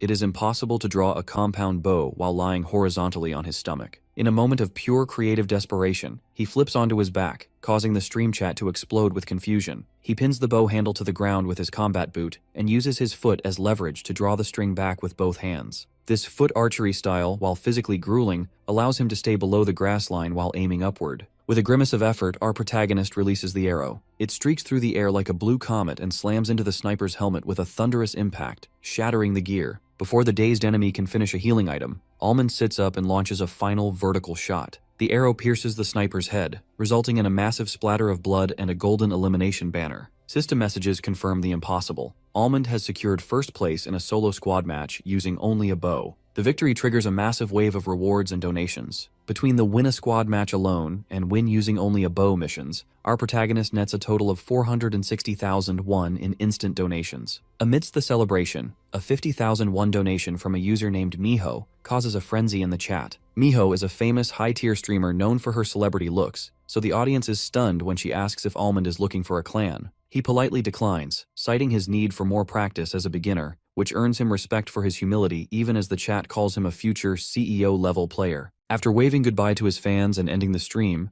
Sanghyun logs out to find Joo-hyuk waiting with a phone. His manager is starstruck by Miho's beauty, though they both agree that rejecting the offer was a smart move to avoid getting compared to seasoned professionals too early. Unfortunately, the celebration is cut short by a dark turn on the Battle Large community forums. Almond's raw talent is so far beyond the average player, so he has been hit with a massive wave of smurfing reports from angry veterans. Things go from bad to worse when Sanghyun tries to log in only to find a black screen. His account has been suspended for rank manipulation. Joo-hyuk is initially in a red rage over the injustice, even throwing his laptop in a fit of anger, but he quickly pivots to a strategic mindset. He realizes that this static is actually a golden opportunity to garner more interest. Following his manager's lead, Sanghyun posts a formal announcement explaining the misunderstanding and the lack of response from the game's management. This move pays off immediately as his loyal fans from Kingdom Age begin spreading the word, painting him as a victim of a biased system. As the community debates how a newbie could possibly be this good, Gia sends a perfectly timed text. She has just finished an edited video titled "I Got Suspended as a Smurf on My First Match," set to premiere just as the controversy reaches its peak. While the title looks like typical clickbait, two young men at an internet cafe realize the news is legit because of the massive forum backlash from the previous day. Skeptical onlookers outside find themselves drawn in, questioning how someone could be banned for being too good on their very first attempt. The AllTube chat is on fire with thousands of viewers debating whether the video is a stunt or a genuine scandal. As the premiere timer hits 0, excitement peaks, with fans and skeptics alike ready to catch the streamer in a lie. The footage begins with a high-speed shot of a helicopter flying over a desert, signaling the start of a squad match in the game Battle Large. Our boy Almond appears visibly nervous in his tactical gear, which is understandable given that he is a complete novice. As the squad match interface fills the screen, viewers are baffled, wondering if his opponents are just bots or if the matchmaking is broken. In reality, the man behind the screen, Kim Joo-hyuk, smiles with satisfaction at the explosive audience reactions. As the video continues, initial doubt turns into pure shock because our hero starts pulling off insane plays with a compound bow. He showcases a unique, almost impossible technique where he fires while lying down using his feet, a display of skill that eventually leads him to a first-place finish. Unfortunately, the celebration ends abruptly. The screen fills with static as a narrative box explains that Almond received a Smurf report. Despite the fact that he is a brand new player, a formal account suspension notice appears on the screen, banning him for a full year. This causes viewers to explode in anger, calling the admin a nutjob and mocking the game's management. Once the premiere ends, the 4,000 viewers have nowhere to vent their frustration, so they rush to their respective gaming communities to post about the injustice. This incident quickly metastasizes because players are already fed up with how Battle Large is run, and before long the controversy is featured in official news articles on popular sites. Inside the Battle Large offices, the chief admin is furious, slamming his fist onto his desk. He screams at a blonde subordinate for suspending a player without checking his match history. The employee tries to apologize, claiming there are too many reports to handle, but the chief mockingly suggests they should hold a vote on whether the employee should be fired. After the tirade, the chief settles back and asks about the streamer's reach. Upon hearing that Almond only has about 1,000 viewers and no major connections, his demeanor shifts from anger to calculated suppression. He orders the employee to make dinner appointments with forum admins to squash the story, viewing the entire situation as an insignificant annoyance that is interfering with his upcoming promotion interview. By dawn the next day, Sang-hyun is in his bathroom brushing his teeth, checking his phone for an update that never comes. Suddenly, Joo-hyuk bursts in, panicked because all the forum posts and news articles about the ban have completely disappeared. Sang-hyun realizes the company is trying to bury the evidence, rather than admit their mistake. Because their accounts are still locked, Joo-hyuk worries about today's stream, but our protagonist remains calm. He reveals that he is taking a break to meet with a director from a rival company called Punk, leaving Joo-hyuk in a state of shock at the possibility of receiving outside help. This calm, collected nature is a trait Sang-hyun has carried since childhood. A flashback to an archery field reveals a young Sang-hyun being praised by a coach for his incredible mental strength. Even when the boy lacks physical power, his focus is unparalleled. During one practice, he releases an arrow that strikes the bullseye perfectly, leaving his coach in awe. The coach tells him that regardless of what he does in life, he should never falter, ensuring that his arrow will always find the center of the target if he maintains that attitude. Back in the present, Sang-hyun walks through the busy city, reflecting on how his genius for archery has been reduced to simple lines on a resume. He eventually meets director Oh, who waves him down with a friendly laugh. As they walk together under the sunset, the director notices Sang-hyun's uncanny composure and asks if he ever gets nervous. Even veteran streamers tend to feel the pressure when dining with corporate executives. Our hero admits he is simply a bit dull by nature, though the director points out that his sharp gameplay suggests otherwise. When Sang-hyun learns that director Oh has actually been watching his streams, he is surprised, but the director laughs it off, noting he chose to partner with Sang-hyun specifically because he saw that potential firsthand. The pair arrives at a high-end sushi restaurant, an environment so luxurious it makes our protagonist worry. He wonders if he has actually earned enough for the company to justify such an expensive meal, but director Oh reassures him that his contributions have already far outweighed the cost. While the director steps out to bring in Punk's director, Han Tae-ho, Sang-hyun is left to wonder what he has done to deserve such high praise. When Han Tae-ho finally enters, Sang-hyun offers a polite bow. During their initial handshake, the director notices Sang-hyun's hand trembling slightly. This detail makes the executive wonder if the young man is simply paralyzed by nerves, or if there is a deeper reason for the physical reaction. As the meal begins, the group enjoys a series of appetizers, or sumami, followed by sushi served by the master chef, Tuji-san. Han Tae-ho is in high spirits, joking that the food tastes even better when it's charged to the company card. Sang-hyun finds the filefish and scallop incredible, and his familiarity with the proper dining etiquette surprises Han Tae-ho. When director Oh mentions that Sang-hyun previously worked at Asung, the director's curiosity is piqued. He realizes that our boy wasn't just a typical hire, he was a nepotism baby who entered the corporate world through connections. Sang-hyun feels a bit bashful, recalling how he felt like a parachute hire, but the conversation shifts when Han Tae-ho mentions he is high school friends with Lee Chil-sung, a top executive at Asung. Despite the jovial atmosphere, Han Tae-ho eventually turns the conversation toward a more serious topic. He notes that leaving a secure job at a massive corporation like Asung to become a streamer is a high-stakes gamble. He asks Sang-hyun directly if something happened to cause such a drastic career change. Recognizing this as a rare opportunity to build a personal connection with a powerful ally, our hero decides to be vulnerable. He reveals his past as a professional archer and explains that he was a national-level champion by the age of 17. This revelation shocks the directors, especially when Sang-hyun explains that a devastating car accident resulted in a permanent hand injury that forced him to retire. He admits that he struggled for 3 years to overcome the trauma before his former coach helped him land the desk job at Asung. Because he lacked the qualifications of his elite peers, he faced constant ridicule and screaming from his bosses. He felt like an outcast until he discovered virtual reality. Within the game world, his right hand finally moved without trembling, giving him a sense of freedom he hadn't felt in a decade. Han Tae-ho is moved by the story, offering the comforting perspective that life's unpredictability is what makes it fun. He encourages Sang-hyun, insisting that his unique path will lead to success. The mood brightens as director Oh presents a tablet showing a sharp upward trend in sales for Kingdom Age. He explains that since Sang-hyun began streaming the game, sales have skyrocketed, and user reviews are flooded with mentions of almond. This concrete data proves that our protagonist has genuine star power. However, when the topic shifts to his current game, Battle Large, Sang-hyun realizes he can no longer stay silent. He notes that Han Tae-ho's own son plays the game, which adds to the pressure. He looks Han Tae-ho in the eye and prepares to explain the account suspension, knowing the timing is finally right to admit there is a significant problem. Inside the lobby of the Battle Large headquarters, an admin sprints across the tiles. Breathing heavily because his manager called him so early, he masks his anxiety with a greedy smirk, assuming this urgent meeting is actually about a promotion, which is why he enters the office with such energy. However, his hope vanishes when he sees assistant manager Kim already seated on the sofa. The manager wastes no time on pleasantries, asking if they know where he was that morning. When he reveals he was in the executive director's office, the admin's face breaks into a nervous sweat. The manager looks him in the eye and asks if he knows who Almond is, causing the admin to panic internally. He recalls the news articles about the admin controversy and realizes his attempt to delete all the posts failed. Before he can lie, the manager shouts in rage, demanding an answer. Unfortunately, the situation is much worse than a simple mistake. The manager mocks them, stating that since they are leaving anyway, he won't waste time talking nonsense. The admin pales, asking if this is just disciplinary action, but the manager laughs at his ignorance. He reveals a professional profile on his tablet.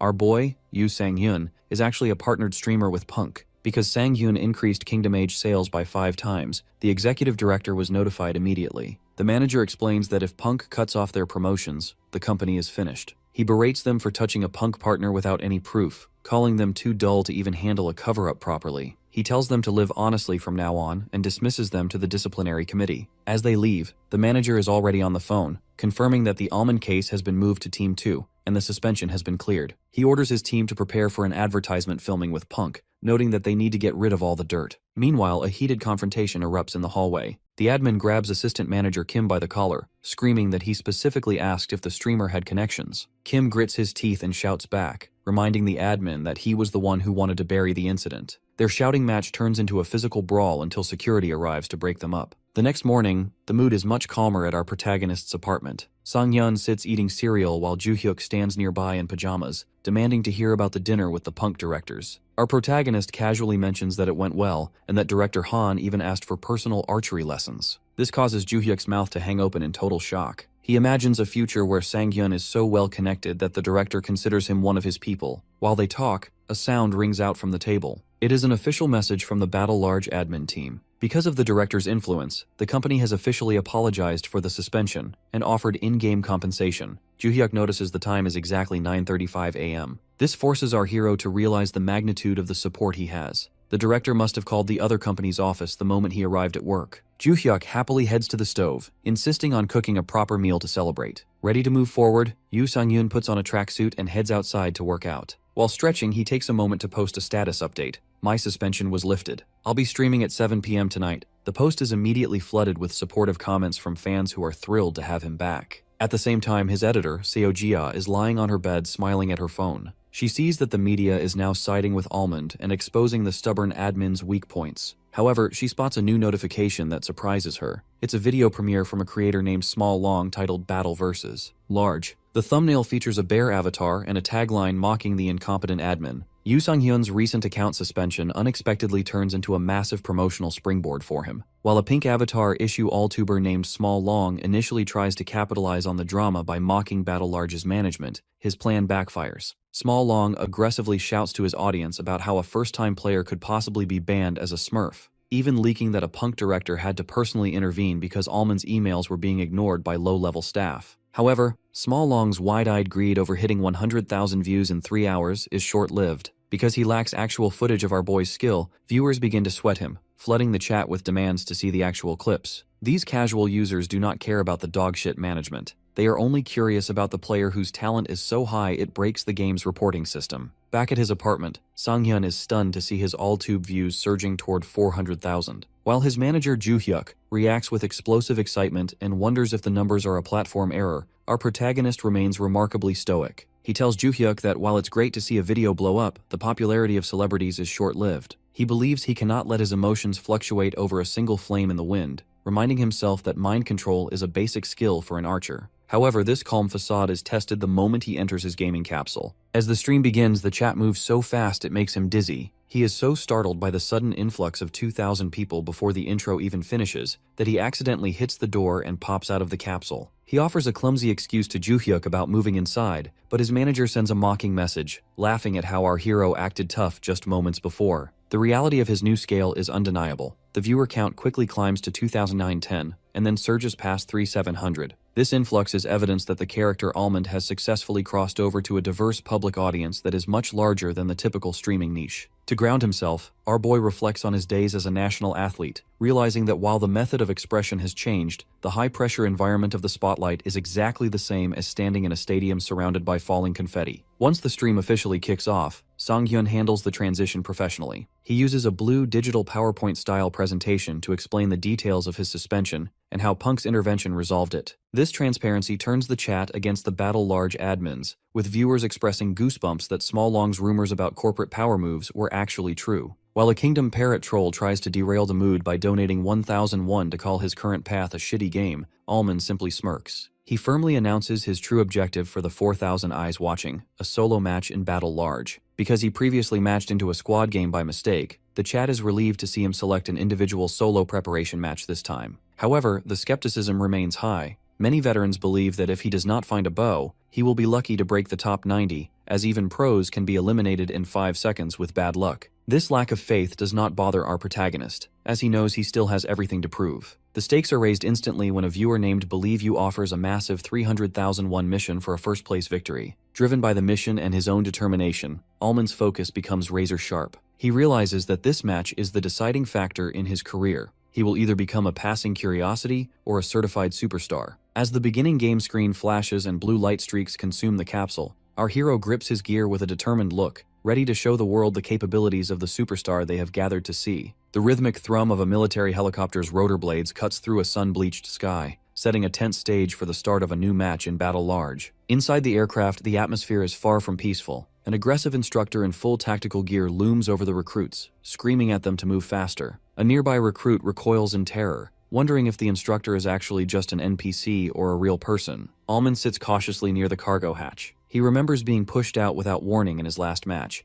so he waits for the right moment to ensure he doesn't start the game at a disadvantage again. As Sanghyun tumbles into the air, the vast desert map reveals ruined structures and dry riverbeds far below. He realizes that his previous struggle stemmed from landing in a chaotic zone, which is why he is now determined to find a quieter spot to farm equipment. While he plummets toward the earth, his parachute deploys, silhouetting him against the horizon. The livestream chat is already buzzing with anticipation, with viewers jokingly placing bets on whether he will have another clumsy landing. Our hero has clearly practiced. Instead of rolling on the floor, he hits the ground in a perfect superhero landing. This impressive improvement earns him a wave of praise and a donation from a fan, signaling that his skills are already evolving. Once on the ground, Sanghyun heads toward a small, isolated stone building to find his first weapon. The area is deserted, allowing him to loot in peace. His luck continues when he finds a modern compound bow resting on a crate. While the chat teases him for being unlucky enough to find a weapon he actually likes, the playful mood shifts instantly when a faint rustle sounds outside. His senses are heightened, causing our protagonist to spin around immediately. He spots an enemy silhouette approaching and decides to take the initiative. Sanghyun doesn't just wait for the fight to come to him.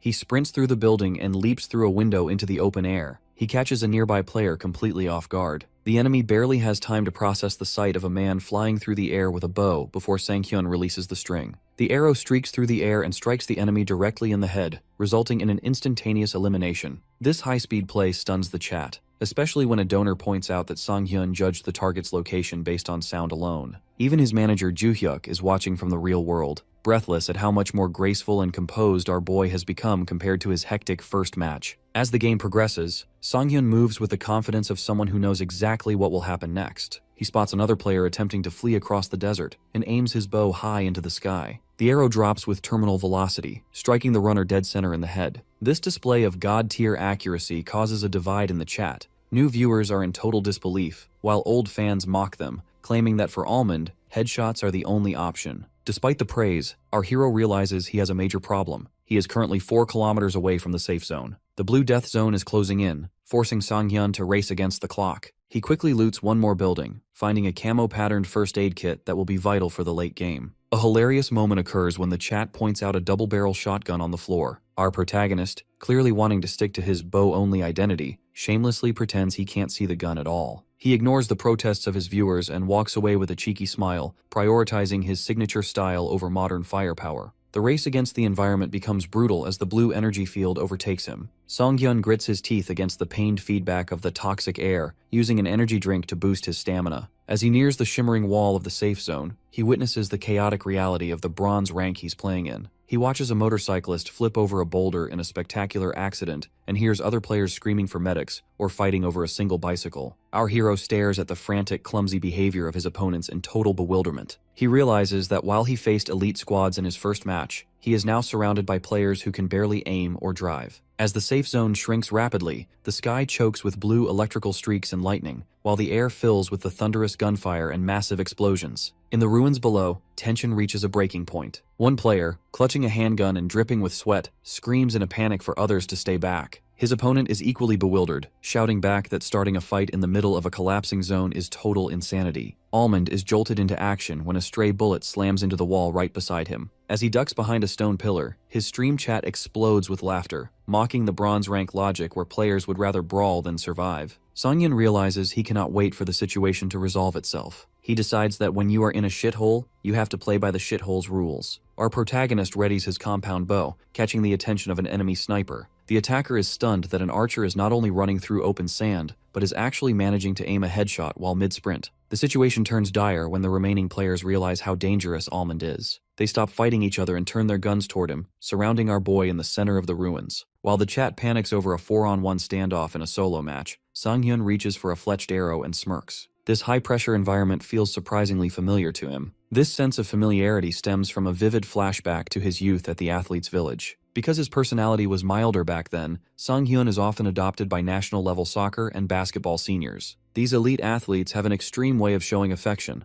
often dragging him into grueling matches during his lunch breaks. Whether he is collapsing on the soccer field or failing to find a three-pointer screen on the basketball court, the young archer is constantly exhausted and overwhelmed. The turning point comes when his seniors realize he is too paralyzed by the number of defenders. One senior athlete screams at him that since there is no one to pass to, he has to feint them. Archery is a sport where there is no one to trick but a judge, so the concept of fooling an enemy is completely foreign to him. His mentors teach him that he does not need to physically outrun his opponents. He just has to create a moment's gap by faking his movements. They warn him that he cannot half-ass the act. He has to be genuine by coordinating his gaze, the lean of his waist, and his steps to fool a pro. Young Sanghyun takes the advice to heart. During a soccer match, he executes a sharp, focused feint that throws a national-level defender completely off balance. He manages to launch the ball into the net, leaving the pros in absolute disbelief that a crazy archery brat has actually tricked them. Although he initially thinks this knowledge is useless for an archer, he realizes its true value today. Back in the game world, our protagonist utilizes these athletic instincts. As gunshots erupt, he dives to the sand and lies on his back. While the enemies are distracted by their own confusion and shouting at each other for trolling, Almond uses the opening. He looses an arrow with a brilliant flash, striking an enemy in the forehead. A system banner immediately flashes, confirming a double kill and bringing the player count down to 74. As the dust settles, our boy stands up and exhales a long, relieved sigh. He is gasping for air and kneeling in the sand, noting that his HP is dangerously low. Because he spends so much time farming supplies only to have his health shredded in one chaotic fight, he feels a bit of frustration. He begins applying a first aid kit, though he grumbles that the game is far from easy. Meanwhile, the perspective shifts to the real world, where Kim Joo-hyuk stares at his laptop in a state of shock. His eyes widen as he sees the live viewer count hit a staggering 5,005. He leaps from his seat, clenching his fist in triumph. Joo-hyuk reflects on his time in the corporate marketing department, realizing that his noise marketing strategy regarding the admin controversy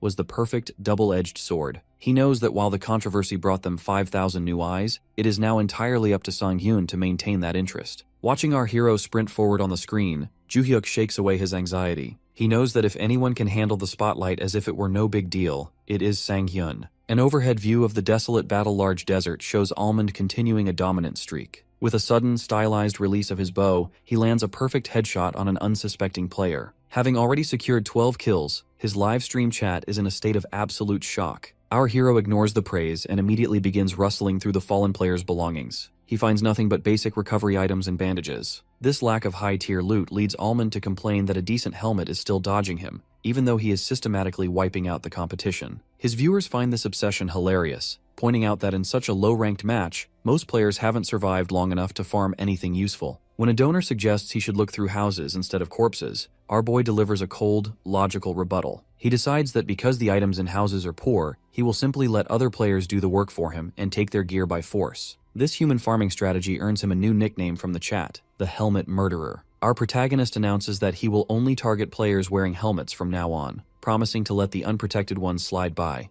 at least in theory. The mercy Almond promised is tested almost immediately when he spots movement in the distance. He notices a player who isn't wearing a helmet and prepares to let him go, but the enemy makes the mistake of leveling a gun at him. The player has his finger on the trigger, so our hero reacts with instinctive speed. He looses an arrow that strikes with a massive impact, eliminating the threat instantly. As the enemy collapses, Almond lets out a long sigh. noting that the guy was far too noisy for someone without any head protection. The chat is floored by this cold remark, but Sunghyun is quickly distracted by his internal logistics. He notices his donation alerts are surging, which prompts him to check his live viewer count. His eyes go wide in total shock when he sees that 5,549 people are currently watching. This triggers a flashback to a conversation with his manager, Joo-hyuk, who previously explained that surpassing 5,000 viewers is the threshold for becoming a stable, full-time professional. This translates to a massive monthly income, so our boy becomes flustered and blushes, realizing his dream is within reach. He quickly tries to center himself, vowing never to check the viewer count during a match again to avoid losing his focus. Just as Sunghyun tries to regain his composure, a grenade rolls to his feet with a terrifying metallic sound. This is the work of a notorious stream sniper named Bubble Sniper. These snipers are a common plague on the Tribe platform, specifically targeting the streamer Bubblegum to ruin his matches. Bubble Sniper, lurking behind a tree, assumes Almond is just a small fry, and decides to eliminate him with a single grenade to clear the way for his true target. He primes the grenade perfectly, so Almond only has 2 seconds to react once he notices the reflection in his eye. The sniper expects a quick kill, but our protagonist performs a feat of high-speed physics that leaves the audience in disbelief. In a blurred motion, Almond uses his compound bow to strike the rolling grenade with an arrow at point-blank range. Instead of exploding, the grenade is launched back through the air at a 45-degree angle. Bubble Sniper, who is already walking away in satisfaction, is startled by a whistling sound. He looks up in terror just in time to see his own grenade falling directly onto him. A massive explosion consumes the sniper, launching him into the air and leaving him soot-covered and battered in a crater. Almond walks over to the fallen sniper and looks down with a professional focus. He is delighted to see that the enemy was actually wearing a helmet. Before the terrified Bubble Sniper can even plead for his life, Almond releases a final arrow to secure the elimination and claims the military helmet for himself. The chat explodes in total confusion, unable to understand how he deflected a grenade with an arrow. Our hero explains it casually, stating that it was simpler than you think. He treats the grenade like a soccer ball, explaining that by hitting the bottom edge at a specific angle, he was able to kick it back to the sender. With his new gear equipped, Almond realizes the blue zone is shrinking again. He begins a high-speed sprint across the ruins, systematically picking off the remaining players. A rapid montage shows him landing mid-air shots and low-angle snipes, quickly bringing the player count down from 19 to just 5. The final safe zone is now a lush forest area, and our protagonist looks out over the field with a sharp, confident smile, ready to end the match for good. However, the final obstacle appears on the horizon. The famous streamer Bubblegum is already there, hidden in a ghillie suit and aiming a high-powered sniper rifle directly at the path Almond must take. Despite confident talk about taking first place, viewers mercilessly mock him. Because his historical win rate is a dismal 0.04%, the chat floods with jokes and small donations intended to tease his lack of skill. This skepticism infuriates the streamer, but he tries to stay focused, believing that his high ground position and excellent equipment finally give him a real shot at a chicken dinner. Suddenly, peace shatters when 3 distant players appear in the ruins. Bubblegum fumbles with his sniper scope, realizing that wiping them out puts him in an immediate 1v1 for the win. Chat remains doubtful, predicting he will miss every shot and blame bad luck as usual. However, he manages to prove them wrong for a fleeting second. He squeezes the trigger, and an explosion fills the frame as he lands a perfect one-shot elimination on a red-haired player. Even Bubblegum can't believe he actually hit the target. Emboldened by rare success, Bubblegum tracks the next target, but before he can fire, another player falls face down in the dirt. A golden banner reveals that Almond has secured the kill instead. This shift in luck causes the chat to howl with laughter, noting that the legendary Bubblegum has returned to his usual form of failing to secure the win. Infuriated by the kill steal, Bubblegum scans the ridge and spots a player holding a compound bow.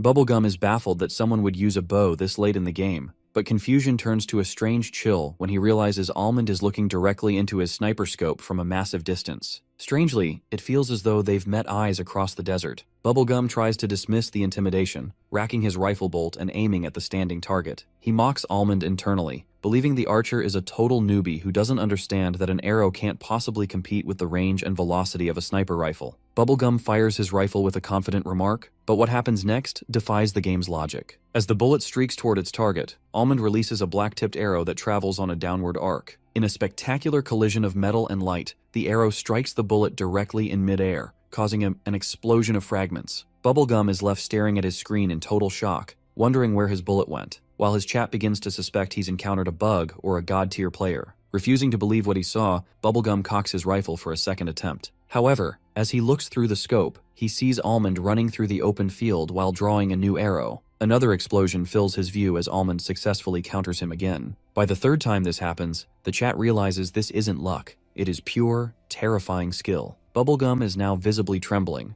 realizing that Almond is neutralizing his superior firepower with nothing but wood and string. Almond suddenly vanishes into the ruins, forcing Bubblegum to scan the windows in a panic. The hunter becomes the hunted when Almond suddenly appears in the scope's crosshairs, aiming his bow directly back at the sniper. Before Bubblegum can react, Almond releases a shot at point-blank range. The arrow shatters the glass of the sniper scope, piercing through and resulting in a splash of blood. Bubblegum is eliminated in third place, leaving him slumped in his gaming chair in the real world, utterly defeated. Despite the loss, Bubblegum is so captivated by the bow guy that he decides to spectate the final match alongside his 50,000 viewers. Back in the game, Almond is seen kneeling in the grass, surrounded by arrows. Our boy casually remarks that because a sniper rifle and a bow have similar firing rates, he figured the counter would work. Viewers are losing their minds over his nuts logic, while Almond explains that he'd rather take control of the fight than leave his life in the opponent's hands. Because of this flashy performance, donations begin to flood the screen, including a massive 300,000 won from a fan.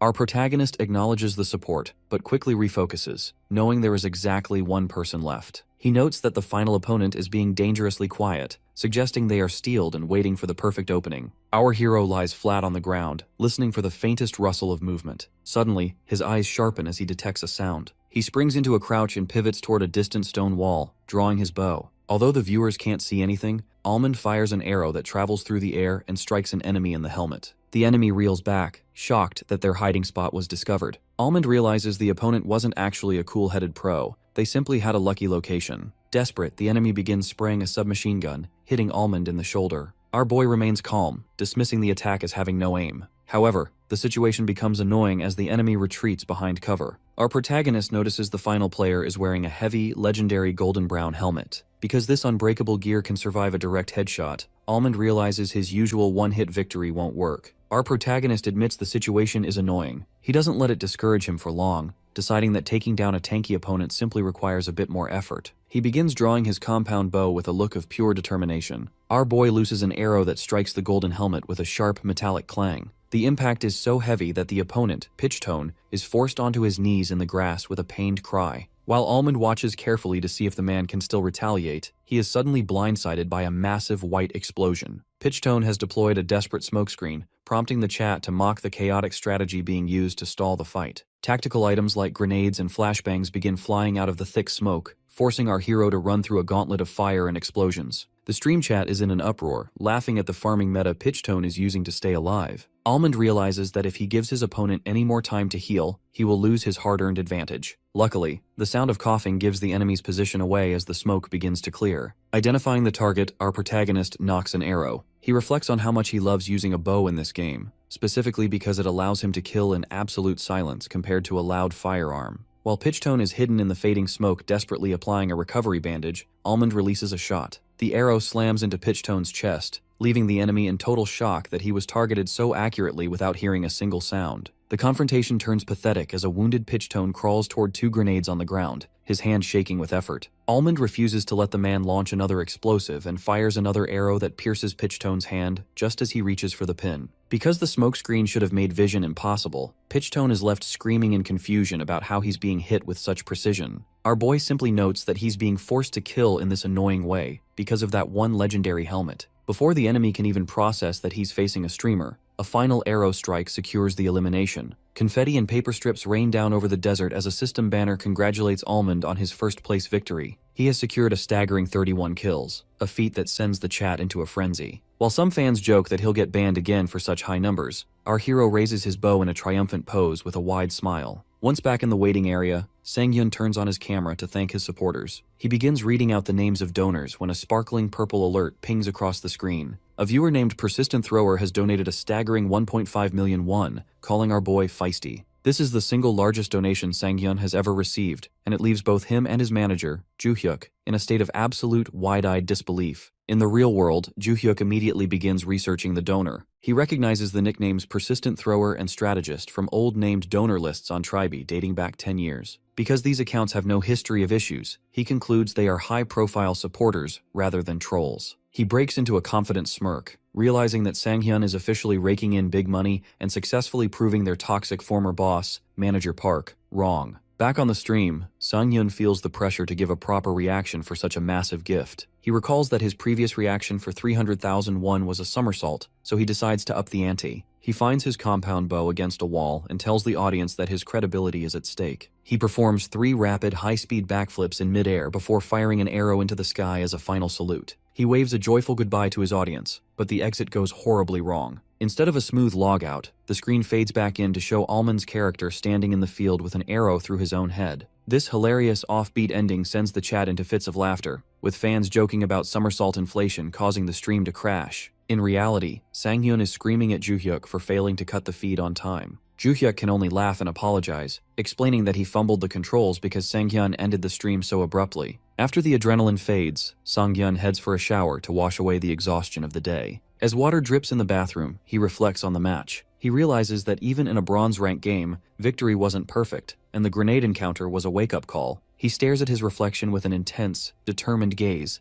vowing to improve his skills before he reaches the more difficult diamond ranks. Later that evening, Joohyuk interrupts his thoughts to ask if a streamer named Bubblegum is famous. Sang-yoon, who used to watch Bubblegum for comfort during his darkest corporate days, confirms that he is a huge fan. Joohyuk reveals that the sniper Almond faced at the end of the match was actually Bubblegum himself. He shows Sang-yeon a clip of the famous creator spectating Almond's gameplay in front of 50,000 viewers, praising his incredible bow skills and refusing to believe it was only Almond's second game. While Joohyuk is thrilled by the big exposure, Sang-yeon becomes quiet and retreats to his bedroom. Lying in the dark, he feels a strange mix of emotions. He is touched that the person who inspired his new career finally knows he exists, but he feels a bit upset that the moment was likely only special for him. He decides to check the community forums to distract himself, only for his face to light up with shock as he discovers a new post that has become a hot topic. He remains frozen in bed, struggling to believe his own eyes as the reality sinks in. This is no dream. Our boy is officially exploding on the trending section of the Battle 31 community. The top spots are dominated by his own highlights, featuring his plays and the spectacular way he dismantled the stream sniper, Bubble Sniper. The narrative shifts to another room where Seojia is hunched over her computer. Past midnight, she is exhausted, yet her eyes remain fixated on the monitor filled with Almond's gameplay and complex digital sound waves. A loud growl from her stomach reminds her that she hasn't eaten all day, but she remains indifferent. Having faced hardship in the real world, she views physical hunger as just another pain,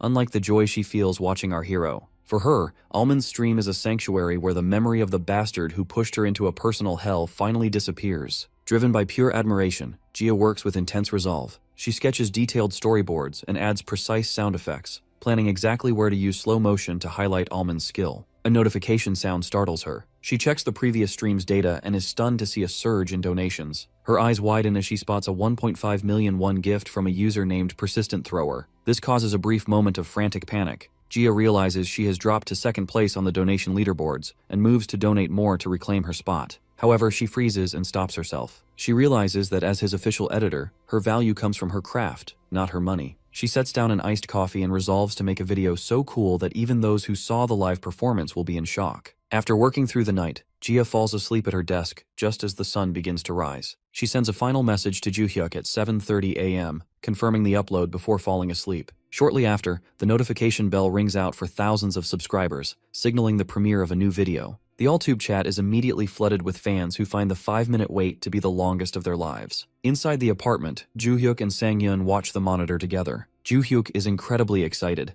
noting that the chat is moving so fast it feels like the fans are trying to smash the digital door open. With nearly 1,500 people waiting, Joohyuk moves nervously, wondering if the video will meet the hype. Our protagonist, however, remains calm. When Joohyuk asks how he can be so stoic, Sang-yeon simply notices that the video has finally started. The video opens with piano music and artistic visuals, which surprises our hero. He realizes that while the music is soft, it creates a strange, lively harmony with his gameplay movements. Sang-yeon can feel the high quality of the directing. Gia has adjusted the tension, making the content accessible even to those who aren't gamers. The highlight reel reaches the 4 vs 1 defense sequence. Seeing it from a third-person perspective, our boy realizes how foolish his enemies looked while yelling in panic. The chat erupts with laughter, and Sang-yeon notices that the vibe feels more intimate and familiar than the chaotic livestream. The excitement peaks when the video transitions to the Steam Sniper encounter. Gia introduces Steam Sniper with a stylized banner and uses creative subtitles to present the choice: Run Away versus Kick It. The video slows down as it focuses on Almond's eyes, capturing the moment he deflects the grenade with an arrow. The massive red and yellow explosion on screen is met with a wall of wow from the viewers. The video concludes with a teaser for the final confrontation.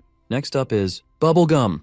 Sang-hyun watches with interest, wondering if his clash with the streamer will have more impact on AllTube than it did on the live forums. The answer comes instantly as the chat is flooded with OMG and holy shit comments. Joo-hyuk grabs Sang-hyun's shoulder in an ecstatic grip, showing him that Bubblegum's official forum is now completely filled with threads about Almond. The video is an undeniable success. As the scene transitions, we see Park Sung-tae sitting in his living room, watching the television in awe. He stares at the screen, captivated by the face of the newcomer who has just taken the internet by storm, wondering who this mysterious archer really is. The world of veteran streaming is defined by relentless consistency. Bubblegum streams for over a decade without a single break outside of fixed holidays, frequently crossing paths with other creators during his marathon sessions. His manager of 5 years, Park Sung-tae, usually views these encounters as routine, yet he finds himself deeply unsettled by the newcomer, Almond. While Sung-tae acknowledges that viral moments are the unpredictable charm of the industry, he is genuinely shocked after researching Yoo Sang-hyun's background. Our boy has only been playing virtual reality games for 3 weeks, so the fact that he performed world-class maneuvers in only his second match of Battle Large seems statistically impossible. Park Sung-tae watches a replay of the match where the archer deflected a bullet with an arrow, noting the extreme skepticism in the viewer chat. Many fans suspect the footage was faked with CG, or that Bubblegum was in on a staged performance. However, Sung-tae dismisses these conspiracy theories. He knows that tricking an audience with editing is impossible when the raw replay exists on Tribe,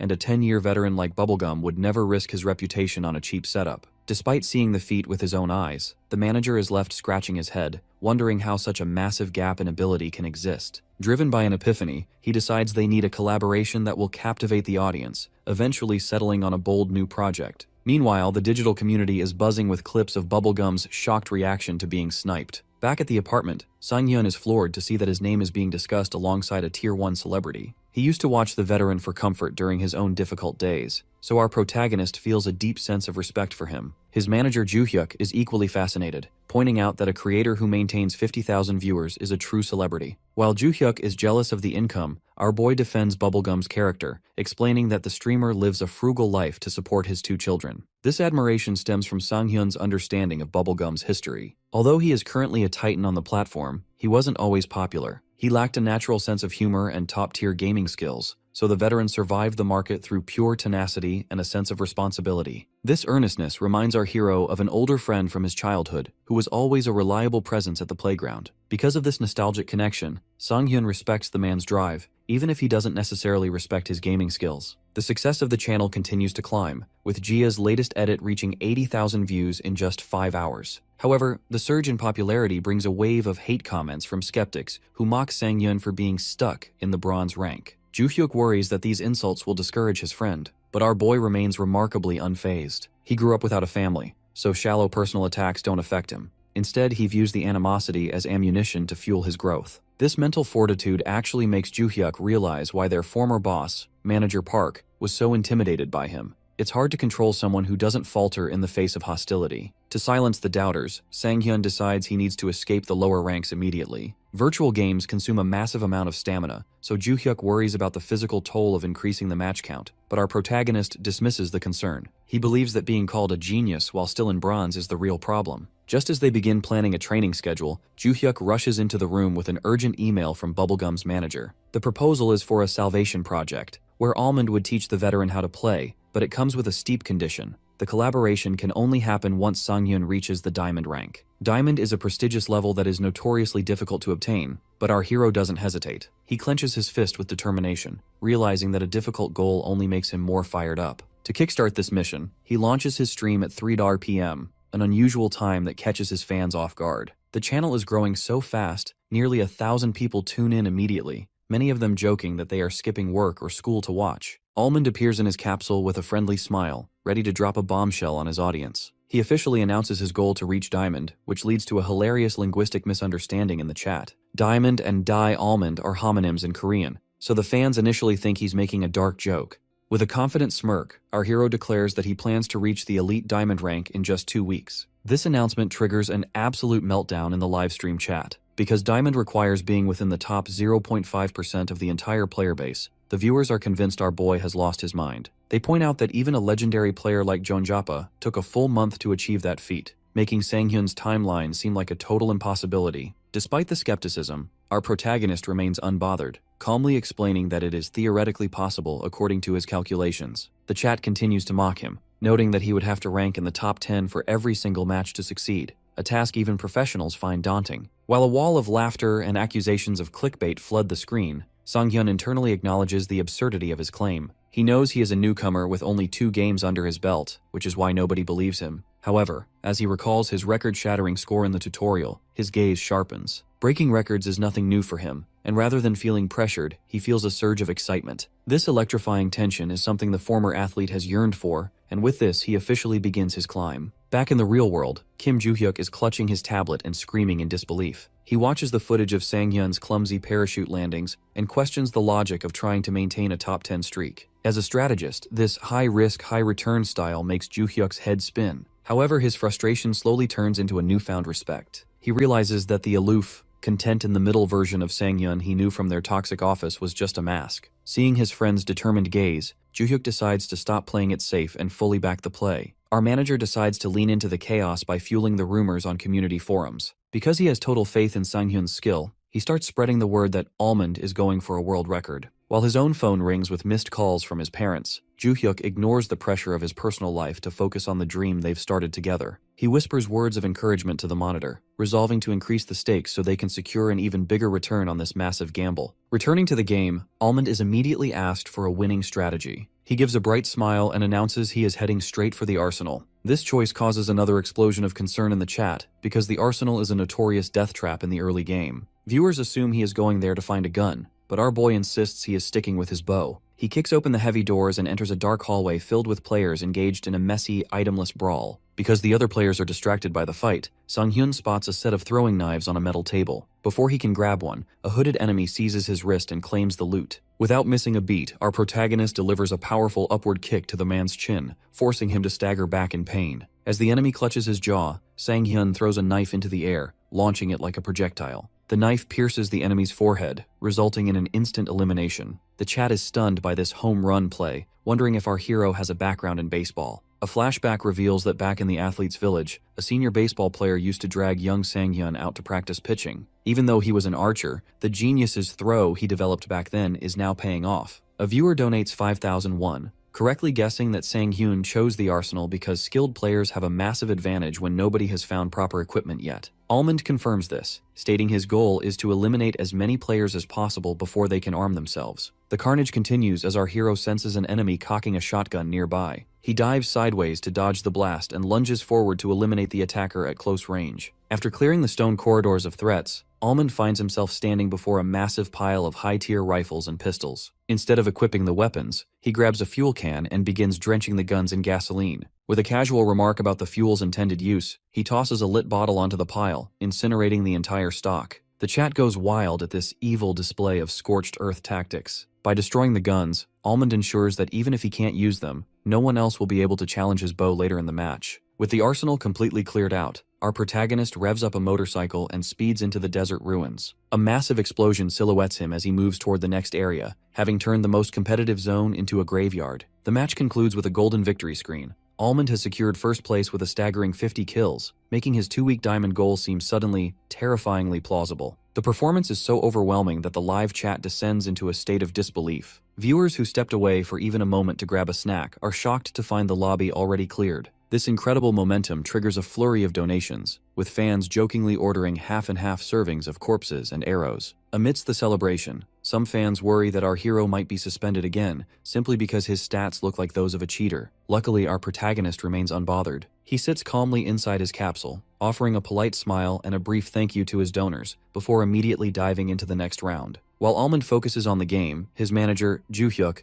works tirelessly behind the scenes to maximize the channel's exposure. He hunches over his monitor, frantically clicking away to produce a stream of rage-bait articles and clips. Joo-hyuk's strategy leans into the controversy of Almond's 2-week diamond declaration to spark heated debates. Online sentiment is beginning to shift. People originally showed up to talk trash about a bronze scrub, but they are staying because the actual footage shows a level of dominance that is impossible to ignore. Joo-hyuk watches the rising metrics with a mix of sweat and nervous excitement, realizing he is essentially raising the bet in a high-stakes game of poker. He knows that if Almond succeeds, it will be a legendary victory. If he fails, the backlash from the haters will be catastrophic. Back in the virtual world, a new match begins with the deafening roar of a helicopter. Players plummet toward a ruined desert town, but Almond executes a perfect landing while others struggle with their parachutes. Our hero observes several players heading toward the first floor of a landmark known as the Arsenal. Since this area is famous for rare tactical gear, it becomes an immediate bloodbath. Our protagonist isn't interested in the high-tier guns everyone else is fighting over. He lands gracefully on a rooftop, clutching only a tactical knife, and prepares to intercept the scavengers before they can even arm themselves. The first victim, an enemy in a camo jacket, is distracted by a rusty door and never sees Almond coming. Almond lands gracefully and delivers a mid-air slash across the man's chest.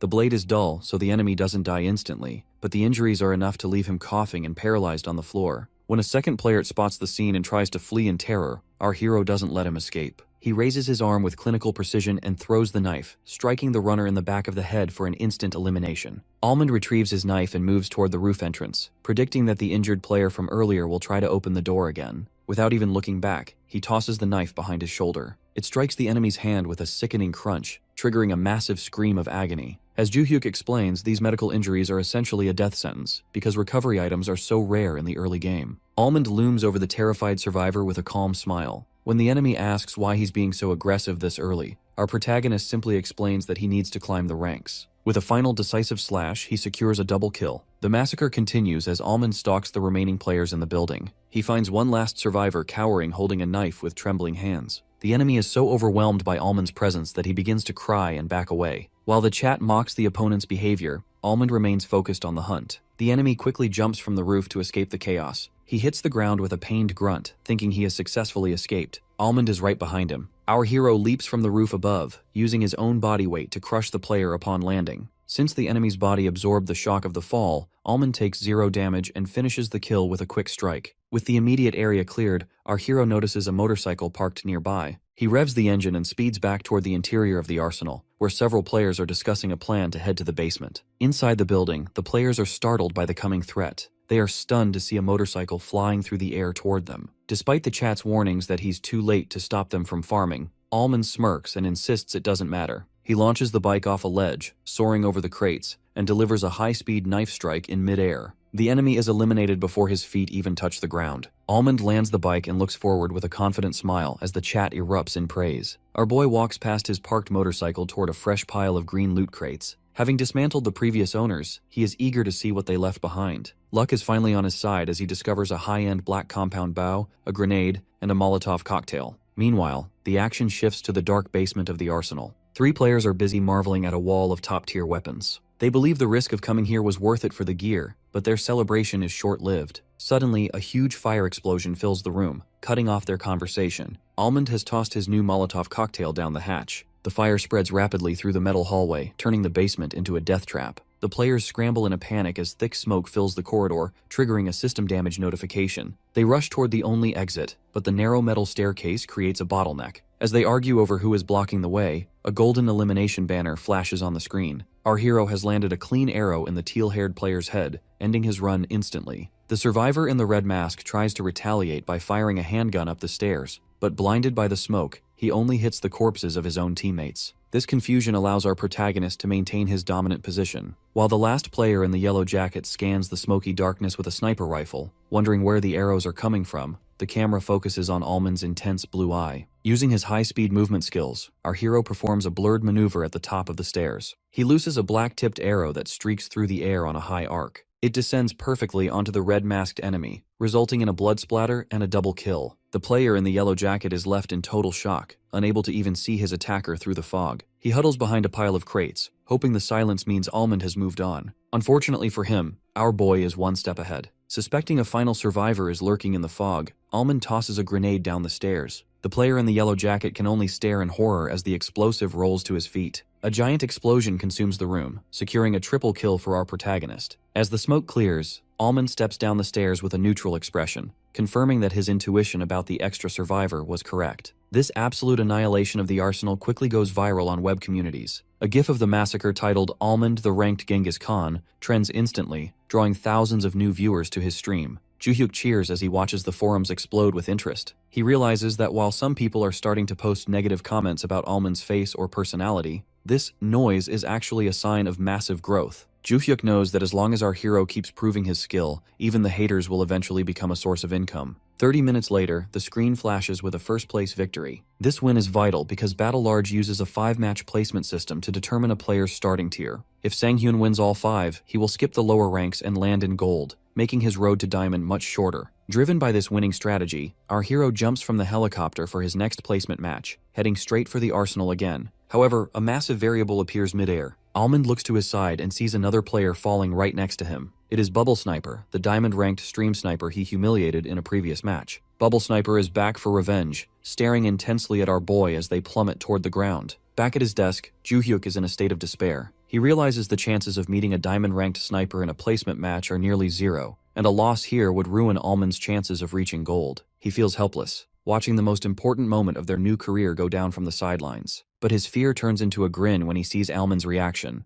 Instead of being intimidated, our boy simply gives Bubble Sniper the middle finger mid-fall. Bubble Sniper laughs at the nutman's audacity, but Joo-hyuk finds his own resolve. He realizes his job is not to worry, but to make Almond's victory glorious. He begins typing rapidly, heading straight for the Bubble fan cafe to stir up trouble. By spreading the word that the infamous sniper is about to get cooked by a rookie, Joo-hyuk successfully drives the viewer count up to nearly 4,000. The stage is now set for a legendary showdown. As the two rivals dive toward the arsenal ruins in the desert below, Joo-hyuk watches with total confidence. He knows that this is not just a game anymore. It is the definitive end of the beef between the archer and the sniper. Joo-hyuk's aggressive marketing in the Bubble Fan Cafe keeps the digital community buzzing with anticipation. A provocative forum post claiming that the notorious stream sniper, Bubble Sniper, is about to be cooked draws thousands of curious eyes. While many fans doubt a bow user can win, Joo-hyuk watches the viewer count surge past 4,000 with a smirk. He realizes this match is the perfect box office hit because it pits a genius newbie against a veteran troll whose skills are actually acknowledged. This high-stakes narrative causes the audience to swell to nearly 5,000 people just as the final placement match begins. As our boy falls through the sky, he realizes that a single mistake here will shatter his goal of reaching diamond in 2 weeks. He notices Bubble Sniper smiling nearby and understands the sniper aims to crush his momentum. While the chat mocks the sniper for stomping on talent,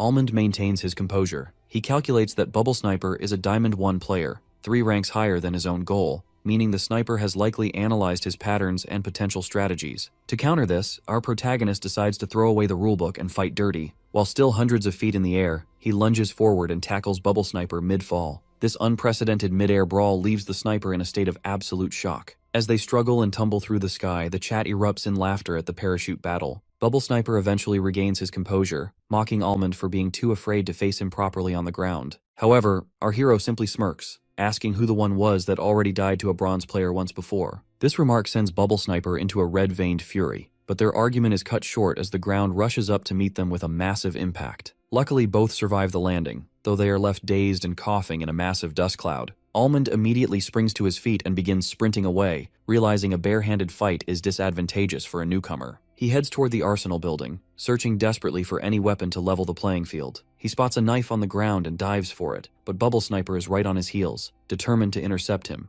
Our protagonist hurls the knife at his pursuer, but what happens next leaves the Nut Nation in total despair. Bubble Sniper performs an incredible inverted dive and catches the spinning knife by the handle mid-air. The chat is floored by this Diamond 1 display, fearing the bowman is finally cooked. Bubble Sniper immediately retaliates, throwing the knife back at the archer with a lethal spin. Instead of dodging, our boy charges directly toward the danger. He realizes that retreating is pointless because there is another knife visible on the ground near the sniper's feet. In a display of insane reflexes, Almond performs a mid-air somersault and catches the spinning knife handle himself. This high-speed catch leaves Bubble Sniper paralyzed in shock. Almond doesn't give him a moment to recover and grapples with the sniper in a brutal struggle. Although Bubble Sniper manages to grab a second blade from the ground, Almond remains focused on blocking just one decisive blow. After a tense clash of steel, our hero executes a rapid strike. A massive splatter fills the screen as Almond drives a knife through the sniper's head. The system officially confirms the elimination, marking the end of the beef between the rookie and the professional troll. Back in the real world, Joo-hyuk screams in triumph at his dining table. He pumps his fists in a burst of energy, celebrating the fact that he is finally free from the watchful eyes of his toxic family. He realizes that decision-making is the true mark of a star,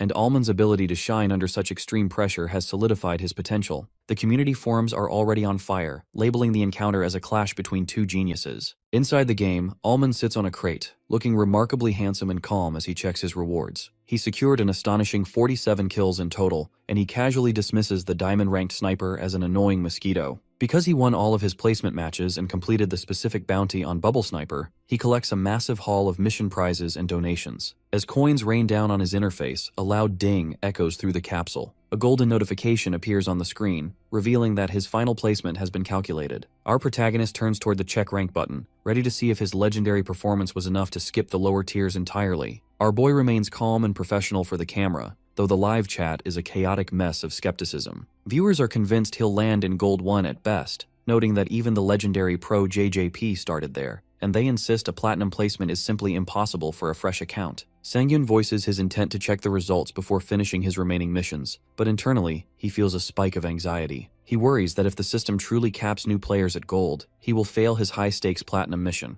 With a sharp click, he presses the button, triggering a brilliant explosion of light. A silver emblem featuring a centered star appears alongside a fancy banner, Platinum 3. This impossible result leaves our protagonist in a daze, staring wide-eyed as stars and light surround his character. The chat logs erupt in absolute shock, alternating between disbelief and laughter. While some skeptics immediately claim it must be a bug or messed up rank manipulation, others are forced to admit that the feat is real. Sangyun scratches the back of his head, bewildered by the sound he uttered compared to the frenzy of his fans. He quickly pivots, crossing his arms to lean into his new persona as an elite platinum player. With a bright smile and a thumbs up, he accepts the platinum mission rewards, playfully telling the viewers who bet against him that they are being punished as he metaphorically runs away with their folders of blue rewards. Just as Sangyun prepares to end the stream, noting that the viewers are starting to catch on to his exit timing, a massive light eruptions across the screen. The streamer Miho, a popular creator, drops a huge 500,000 won donation, pleading with him to stay a bit longer. Our hero is visibly shaken, staring at the holographic interface with sweat on his face. He is more shocked by this massive donation than his own rank, marveling at the fact that streaming is such a hot field where people show this much support for an insignificant newcomer like himself. Touched by the gesture, his gaze sharpens. He resolves to keep his word and continue the grind toward Diamond for the sake of his fans. Meanwhile, in the real world, Kim Joo-hyuk leans back at his dining table, initially at ease now that the placement matches are over. His relaxation turns to concern as he scrolls through hit comments and all-tube shorts. He spots a growing thread accusing Sang-hyun of foul play, with users demanding he be reported. Realizing that the fairness of the game is being questioned, Joo-hyuk's expression turns serious. He decides to protect his friend's reputation and begins typing rapidly, resolving to nip this in the bud by contacting the developers. Inside the Battle Large management office, a middle-aged executive in a green sweater smiles at the inquiry email from Walnut, Sang-hyun's manager. He is impressed by the professional yet demanding tone behind the message. He explains to his subordinate that the rank isn't an error. It was determined by Lovey, an AI that analyzes playstyle. Because Almond used a restrictive weapon, maintained a high kill count, and engaged in minimal farming, the AI judged him worthy of Platinum 3. The executive realizes this controversy is good material, and instructs his team to prepare an email that doesn't just explain the rank, but proposes an official test to prove it to the world. Back in the game,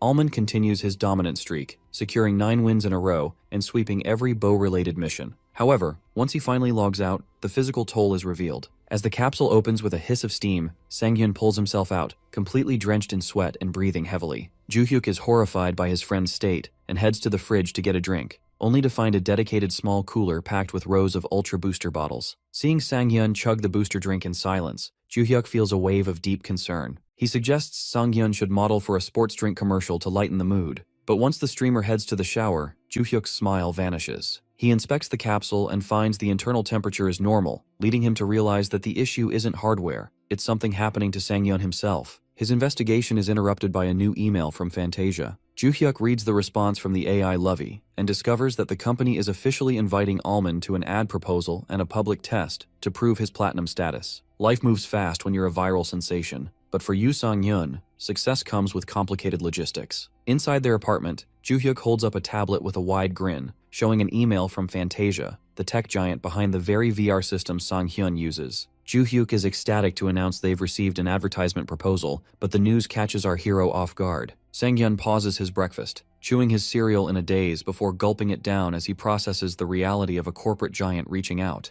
Joo-hyuk explains that because Punk has already given their approval, they can move forward whenever Sang-hyun is ready. The deal involves testing a high-end simulator to prove his ranking, but our protagonist's expression darkens as he looks at the tablet. The ad requires a medical exam, and he quickly realizes this means the public will discover the truth about his permanent hand injury. Our boy clenches his fist on the table, feeling the weight of his secret. While he previously trusted the punk director with this information, he is horrified by the prospect of it being broadcast to a mass audience. He sharply rejects Joo-hyuk's suggestion to simply ask the crew for privacy, admitting he cannot trust a production team to handle his trauma with care. The disagreement quickly turns into a shouting match. Joo-hyuk, frustrated and stressed, reminds Sang-hyun that his health is visibly failing every time he exits the capsule. He argues that Fantasia's renowned medical team is the perfect chance for a checkup, but our protagonist stubbornly insists he'll just go to a regular hospital. The tension peaks when Joo-hyuk asks if this hesitation is actually just a fear of his former corporate colleagues finding out about his condition. Sang-hyun slams the table with a loud crash, his gaze turning fierce and dark as he tells Joo-hyuk to watch his mouth. Stung by the conflict, Joo-hyuk storms out of the apartment, leaving a frustrated Sang-hyun alone to clench his trembling right hand in silence. To cool off, Joo-hyuk wanders the neighborhood and runs into Seo Jia struggling with a heavy trash bag. After helping her, he invites her to a breakfast of blood sausage soup.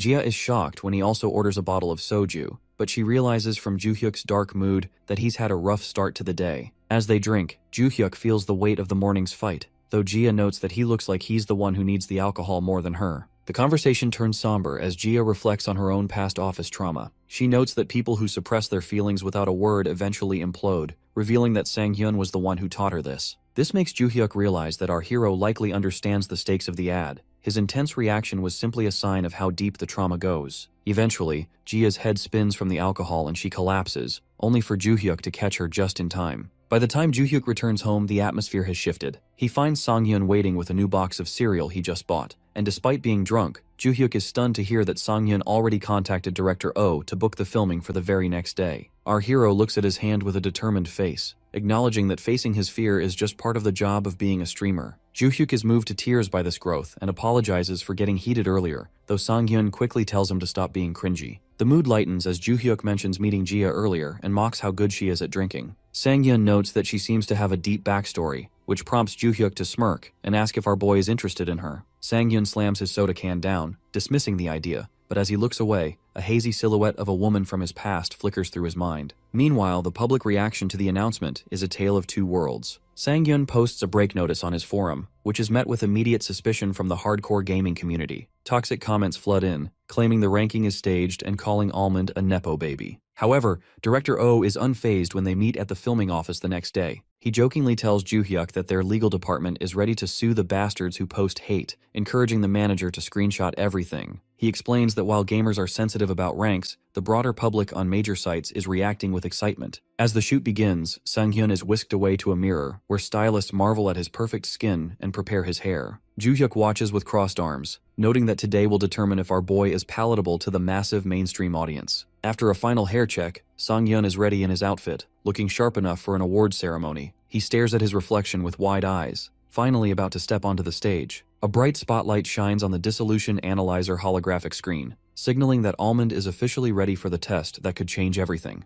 The scene transitions to the studio interior, where the host, Yoo Hyeon, invites him to sit opposite her. During the final 30 seconds before going live, she leans in to remind him to stick to the rehearsal. Our hero looks at his cue card and realizes the show consists of a simple interview and a physical test to check for capsule abnormalities. After a nervous gulp from our protagonist, the clapperboard snaps shut to mark the start of the first take. Haeyeon begins the broadcast with high energy, framed by sparkles and flowers as she introduces the show's long history of breaking down famous guests through analysis. Because the program's content isn't fun unless the guest is famous, the live chat immediately begins to buzz. Viewers are shocked to see a small-time streamer like Almond on such a big show, questioning if he is actually famous enough to be there. Haeyeon ignores the noise and continues her introduction until a staff member in the wings holds up a cue card to let Almond know the camera is about to swing his way. When the camera cuts to him, our boy offers a calm smile that immediately causes the chat to explode over his handsome appearance. Haeyeon notes that the reactions are on fire and calls him an idol, but Almond awkwardly mentions he is around 30, which makes the label feel out of place. This honesty causes Haeyeon's expression to turn sharp as she scolds him for revealing his age during her interview intro. She eventually softens and asks if he is nervous, leading our hero to admit he didn't expect such a massive audience.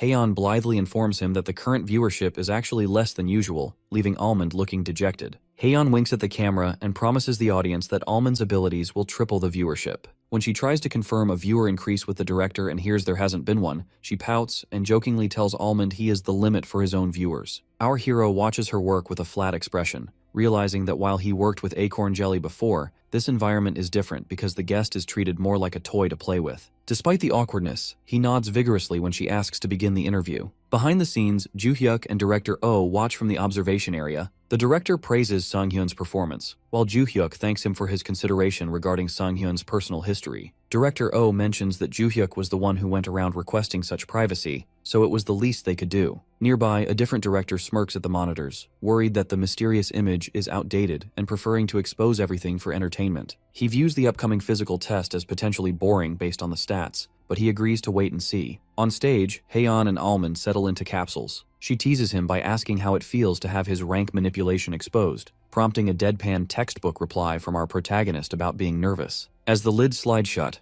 Haeyeon announces it is time to prove the abilities of the man who reached Platinum 3. A flash of light signals the transition into a virtual world where both spawn onto a stadium floor. Almond notices the sensory difference immediately, but Haeyeon tells him it's too early to be surprised. The digital landscape shifts into a hyper-realistic outdoor archery range modeled after an actual Olympic arena. Almond is stunned by the technical detailing, noting he can't tell the difference from the real world. Haeyeon explains that this ambitious work uses Fantasia's latest techniques, prompting Almond to look for his manager before remembering he is in VR. When he is told to choose a bow, he selects a Wingwin Oasis model and realizes the grip and stabilizer are indistinguishable from reality. Haeyeon asks if it's his first time shooting a professional bow, but our hero remains silent and draws the weapon with perfect form. This posture leaves Haeyeon in wide-eyed shock as she realizes his skill surpasses a typical pro. Almond looses an arrow that streaks through the sky and slams into the dead center of the bullseye. While the chat is impressed, Haeyeon remains frozen with her mouth open. When she finally recovers, she stammers about the technical detailing of the ad,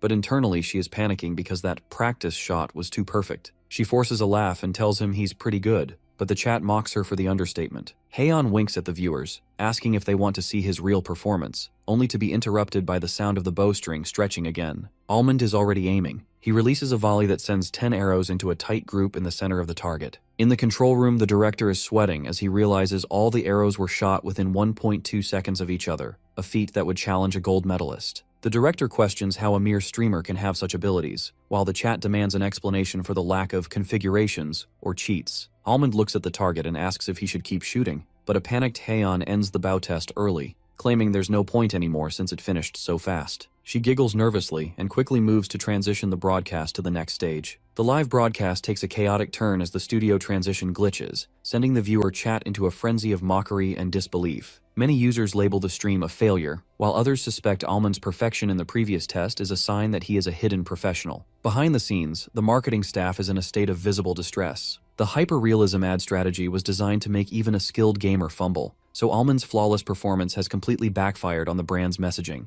While Director Oh laughs at the marketer's frustration, Joo-hyuk watches the situation unfold with a satisfied smirk. He notes that the community forums are already erupting with debate. Some users accuse Fantasia of misleading marketing, while others are convinced our hero is a god among archers who simply bypass the system's difficulty. Joo-hyuk realizes that negative or positive, the attention is focused squarely on Sang-hyun. He understands that being too good is a much better problem to have than being boring, and he prepares to lean into the hype. The broadcast returns to the host, Yoo Haeyeon, who tries to pivot from the previous marketing fail by introducing a new challenge. She reveals that the fun is just beginning as they transition to a notorious trial called Stay Alive. As mechanical launchers descend from the ceiling, the chat recognizes the challenge as the same one the legendary pro Jeonjappa once dominated. Because the visual style of this arena is more game-like and less realistic, our protagonist experiences a momentary mental stall. His loading expression becomes an instant meme for the viewers, though he quickly snaps back to attention. Sang-hyun admits the transition feels different, noting that the arena no longer mimics the real world. Haeyeon uses this to emphasize the difference between Fantasia's hyper-realistic spaces and standard gaming environments. When she asks how he feels about the upcoming trial, our boy doesn't hold back. Despite knowing the difficulty, he casually states that he thinks the test will be easy. This bold trash talk sends the chat into fits of laughter, especially when he accidentally admits he watched Jeonjappa's record-breaking run beforehand. Haeyeon tries to bait him into insulting the pro, and Sang-hyun bites the hook completely, declaring that he expects to beat Jeonjappa's score. The trial begins with a 5-second countdown that leads into a sudden surge of blue light. As soon as the lights flash, a spinning sword flies dangerously close to our hero's head, forcing him to flinch. He realizes the arena is designed to be unfair, launching projectiles the second his vision returns. 4 large launcher tubes begin firing energy beams and metal greatswords with massive impact. Our protagonist is forced into a desperate high-speed sprint across the glowing grid, maneuvering through a blur of speed lines to stay alive. While Sang-hyun slides under beams and leaps over gaps, Hyeon watches from her high-angle observation deck, praising his resilience. She reveals Jeonjapa's legendary record of 30 minutes and 39 seconds, mocking the idea that our boy can even get close. However, the difficulty spikes as she triggers Phase 2 with a sharp click of a red button. Blue lightning strikes the floor, and the tiles beneath Sang-hyun begin to collapse into a void. The chat watches in terror as the floor disappears, but our hero finds a rhythm. He notices that the tiles vibrate with a slight tremor before they fall, allowing him to dodge by reading the arena's physical cues. This analytical approach shocks Hyeon, who confirms that the formation is random and could not have been memorized. Sang-hyun continues to survive with a calm, determined face, jumping between crumbling platforms like a protagonist on a falling bridge. After 15 minutes, he reaches the top 1.2% of all users, but the weapons become increasingly brutal as massive circular saws and spiked iron ball enter the fray. Meanwhile, in the control room, 2 researchers monitor Sang-hyun's data with growing concern. They notice his concentration levels are reaching the same impossible heights as Jeonjapa's. The senior researcher notes that this level of full dive potential usually requires years of image training. Because Sang-hyun is in his 30s, they find it hard to believe he could have such high scores unless he has been training his mind for over a decade. This creates a logical paradox, as the technology hasn't even existed that long. They are left wondering why a young archer would have spent years practicing such intense mental focus before virtual reality was even invented. Back in the simulation, the final escalation arrives. Hyeon announces the start of Phase 3, and the stadium is consumed by violent vertical rays of light. Blinding blue electrical discharges fill the room as jagged lightning strikes the center of the grid. Our protagonist stands in the dark void, his eyes wide as they reflect the surging power. He realizes that Phase 1 was about projectiles, and Phase 2 was about the floor, but Phase 3 is something entirely more lethal. As the lightning rains down, Almond lets out a gasp of panic, realizing he is now facing a storm of pure electricity. Our boy barely has time to process the danger before he pivots, shoes squeaking against the tiles as he narrowly avoids a bright flash of electricity. Agile enough to dodge the strikes, our hero lands in a low crouch. This display of reflexes sends the stream chat into a total frenzy. Viewers are baffled by how anyone could dodge lightning, with some jokingly asking if our protagonist is a regressor from a fantasy novel. Instead of being paralyzed by the chaos, our hero remains remarkably observant. He realizes subtle cues exist in the environment, noting a slight static in the air and a faint vibration in the tiles before the lightning strikes. Reading these signs, he continues to check his chat and interact with his audience even while sprinting across the lethal grid. This level of multitasking leaves the viewers in awe, as he is the first streamer to maintain a conversation during the legendary Stay Alive trial. As he looks upward, a high-pitched sound alerts him to the ceiling tubes vibrating. Our protagonist realizes that Fantasia's high-end equipment provides telegraphs for every attack, making the incoming rain of swords manageable for someone with his level of focus. However, the arena punishes overconfidence. As Almond looks toward the floor, a hidden spring triggers with a sharp click, launching our boy high into the air. This sudden displacement leaves the audience howling with laughter, but the humor quickly turns to tension. The host, Yoo Hae-on, notes that our guy is now trapped in midair where he cannot move freely. At the 18-minute mark, the game escalates the difficulty by launching a flurry of swords directly at his falling body. To the shock of everyone watching, the archer begins contorting his frame in midair, executing a high-speed aerial twist that allows the blades to whistle past him harmlessly. Hyeon is so stunned by his grace that she decides to manually increase the difficulty, sending more throwing blades to converge on him simultaneously. In a move that defies logic, our hero reaches out and snatches a passing sword by the hilt mid-fall. With eyes glowing with determination, he spins in the air and uses the captured weapon to deflect the incoming projectiles in a blur of light. Our protagonist lands with a heavy impact, releasing a massive burst of energy that clears the remaining weapons from his path. While he exhales a sigh of relief, the perspective shifts behind the scenes to manager Joo-hyuk and a senior researcher. The researcher is baffled by Almond's biological data, specifically his VNS numbers, explaining that he shows the neural signatures of someone who has performed high-intensity image training for 10 years without a break, a feat that is physically and mentally impossible for a normal office worker. This revelation strikes Joo-hyuk like a bolt of lightning. He finally understands why Sang-hyun showed such extraordinary focus and natural skill from the very first moment he stepped into a capsule. Our manager realizes that even after the accident that shattered his right arm, Sang-hyun never gave up on his dream. For 10 years within the dark tunnel of his own despair, our hero was practicing archery in his mind every single day. In his dreams, he was still the champion, and that decade of mental obsession has transformed him into the genius the world is seeing now. Joo-hyuk's eyes fill with tears of empathy as he realizes that the almond on screen is the result of a gem that refused to stop shining in the darkness. As the clock surpasses 30 minutes, our boy is officially on the verge of breaking Jeonjapa's world record. The crowd is in a state of absolute disbelief, wondering how a newbie could possibly surpass a legendary pro. However, the triumph is overshadowed by a critical emergency in the control room. The junior researcher discovers that Almond's synchronization levels have reached a terrifying 97%. Using a new prototype capsule without safety limits, the system isn't ejecting him. The senior researcher pales, realizing that reaching 85% is dangerous, but 97% is life-threatening. She sprints toward the arena to stop the test immediately, fearing that if the connection isn't severed, our hero might fully synchronize with his virtual avatar and lose his connection to reality forever. In the high-intensity virtual arena of the Stay Alive test, Almond is pushed to his absolute physical and mental limits. Since the difficulty has reached its peak, he is forced to perform a series of mechanical evasive maneuvers, dodging a relentless barrage of projectiles and energy beams with surgical precision. As the countdown hits the final 5 seconds, the arena launchers release an overwhelming onslaught of spears and blades. Our hero manages to find a gap in the chaos. He leaps through the air and snatches a heavy spear by its shaft, immediately using the momentum to pivot into a low crouch. This quick thinking allows him to use the captured weapon as a staff to deflect incoming knives, creating a flurry of sparks as metal clashes against metal. Despite the floor collapsing beneath his feet, the archer performs an acrobatic somersault to clear the space around him, preparing for the final wave of cannonballs. As the final attack descends, a terrifying glitch occurs. Almond's right hand begins to flicker with digital static and tremble uncontrollably. Due to this sudden neurological interference, he is unable to complete his planned counterstrike. A white light consumes the arena, and the screen fades to a dark Game Over interface. In the real-world studio, Director Oh and Joo-hyuk are in a state of absolute panic, screaming for the engineering team to open the capsule immediately. A female researcher from the engineering team rushes in to check on our boy's condition, but the staff is distracted by the data on the monitors. A technician, staring in disbelief, reveals that the final record is a perfect tie with the legendary pro, Jeonjapa.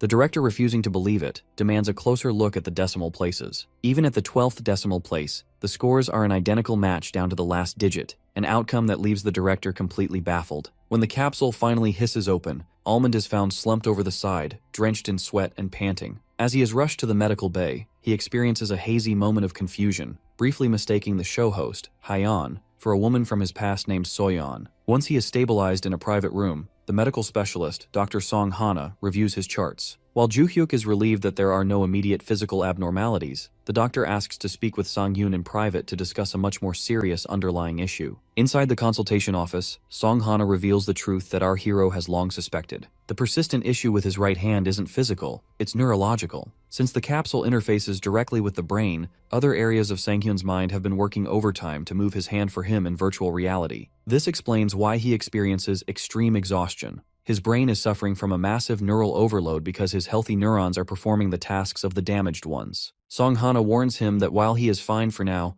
long-term use of the capsule could lead to unpredictable consequences. This leaves our protagonist in a difficult position, as he has already promised his fans he would reach the diamond rank. Seeing his resolve, the doctor offers a unique proposal. She will treat him for free if he allows her to collect data on his unique brain activity for her research, as she has never seen this phenomenon before. Realizing he needs expert help to continue his career, Sang-hyun quickly agrees. As he leaves the office, the weight of the medical warning is momentarily eclipsed by his competitive spirit. He finds Joo-hyuk waiting anxiously, but instead of discussing his health, our boy is dejected because he failed to beat Jeonjapa's record by a fraction of a second. This leads to a comedic shouting match between the two, with Joo-hyuk furious that Sang-hyun is prioritizing a score over his own life. Their bickering is interrupted by a nervous staff member who reveals a shocking fact. The stream is still ongoing, and Almond is needed back on stage immediately. Almond looks completely bewildered, but Joo-hyuk places a reassuring hand on his shoulder and confirms the broadcast is still ongoing. Our protagonist wonders if anyone is still watching after his hour-long absence, but Joo-hyuk leads him back with a confident smile, hinting that the audience size is significant. Walking toward the closed double doors of the stage, Almond's mind races. He recalls the doctor mentioning a perfect tie with the legend Jeonjapa. Stepping into the bright studio lights, a banner reveals a shocking truth. He has officially surpassed a VNS score of 300 for the first time in history. Our boy stands frozen in the spotlight, trying to process breaking a world record. While Joo-hyuk smirks from the sidelines, enjoying his friend's visible shock, Almond leans over and asks a simple question about what VNS is. Joo-hyuk reacts with total disbelief, baffled that a world-class player doesn't know a concept basic to most gamers.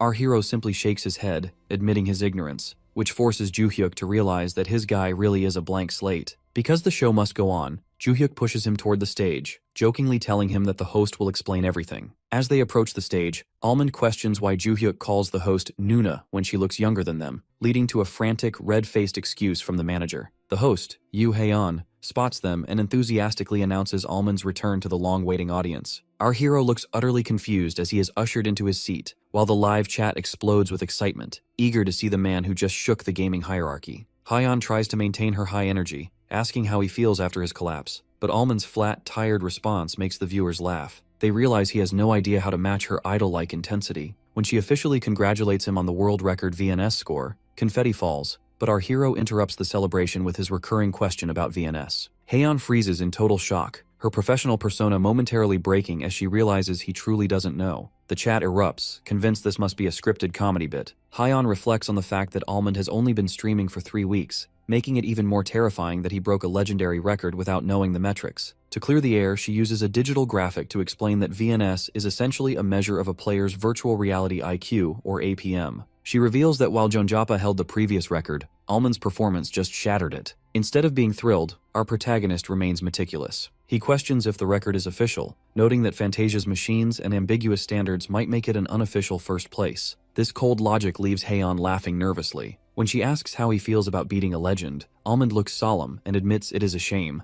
The studio is stunned by this response. Almond explains that an unofficial record is meaningless to him, comparing it to a mother simply thinking her son is number one. While the director and Joo-hyuk laugh at his perfectionism from the control room, our boy clarifies that his real sadness comes from the game itself. Because the match ended in a tie, he feels he failed to actually win when the victory was right in front of him. Hae-on watches him with intrigued eyes, noticing that he doesn't seem happy, he seems angry. She realizes that while many streamers have attempted this challenge, she has never seen anyone this intensely competitive. Touched by his sincerity, she offers her personal opinion. She believes Almond will eventually become a greater player than Jonjapa. The chat goes wild over this bait question, but Almond looks directly into the camera with a confident smile and agrees that he will. This bold statement sends the viewers into a frenzy. To wrap up the interview, Hae-on asks if he'll return to the show, but Almond flatly declines to talk about the VNS record anymore. He compares people obsessing over VNS scores after a tie to soccer fans who brag about ball possession even though their team lost the match. Hae-on laughs and quickly closes the show, thanking the subscribers as the director and Joo-hyuk share a final laugh at the monitor.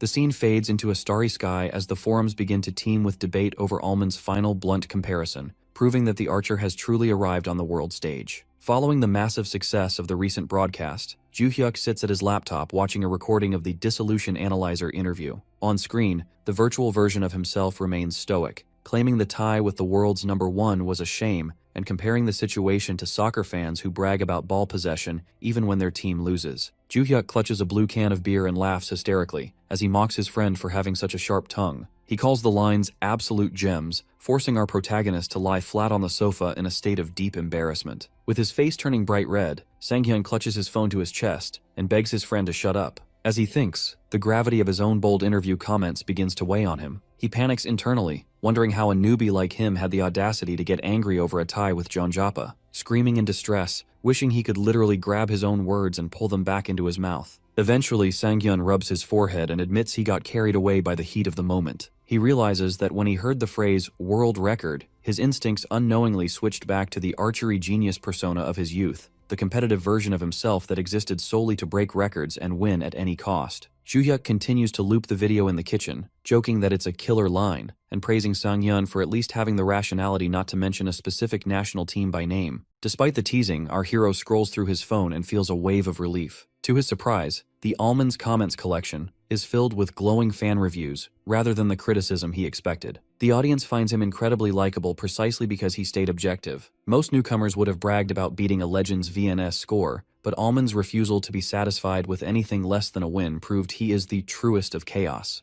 a genuine, unfiltered personality. Sang-hyun realizes that the honesty that was once a bane in his corporate life has finally become a boon in the streaming world. The next day, the almond fever reaches a boiling point. Latest text flashes over web search bars as Sang-hyun discovers he is officially a trending topic, alongside terms like VNS definition and Jonjapa. He sits at his table eating, looking dizzy and shocked that he has reached the live search bar of a major portal. His phone begins to vibrate intensely, signaling a message from the superstar streamer Acorn Jelly. The veteran praises his recent performance, and Sang-hyun smiles softly as he types back a humble thank you. Acorn Jelly laughs off the modesty, warning him not to go around making soccer analogies too often before inviting him out for a drink. The peaceful morning is interrupted when Joo-hyuk sneaks up on him, scaring the protagonist. While Sang-hyun tells him to make some noise when he moves, Joo-hyuk points to the phone, which is now vibrating like crazy with sound effects. Sang-hyun assumes it's a hack or a loan scam, but upon checking the screen, his eyes widen in total disbelief. The device is flooded with incoming messages from fashion companies, game developers, and major food brands like Golden Barbecue Chicken.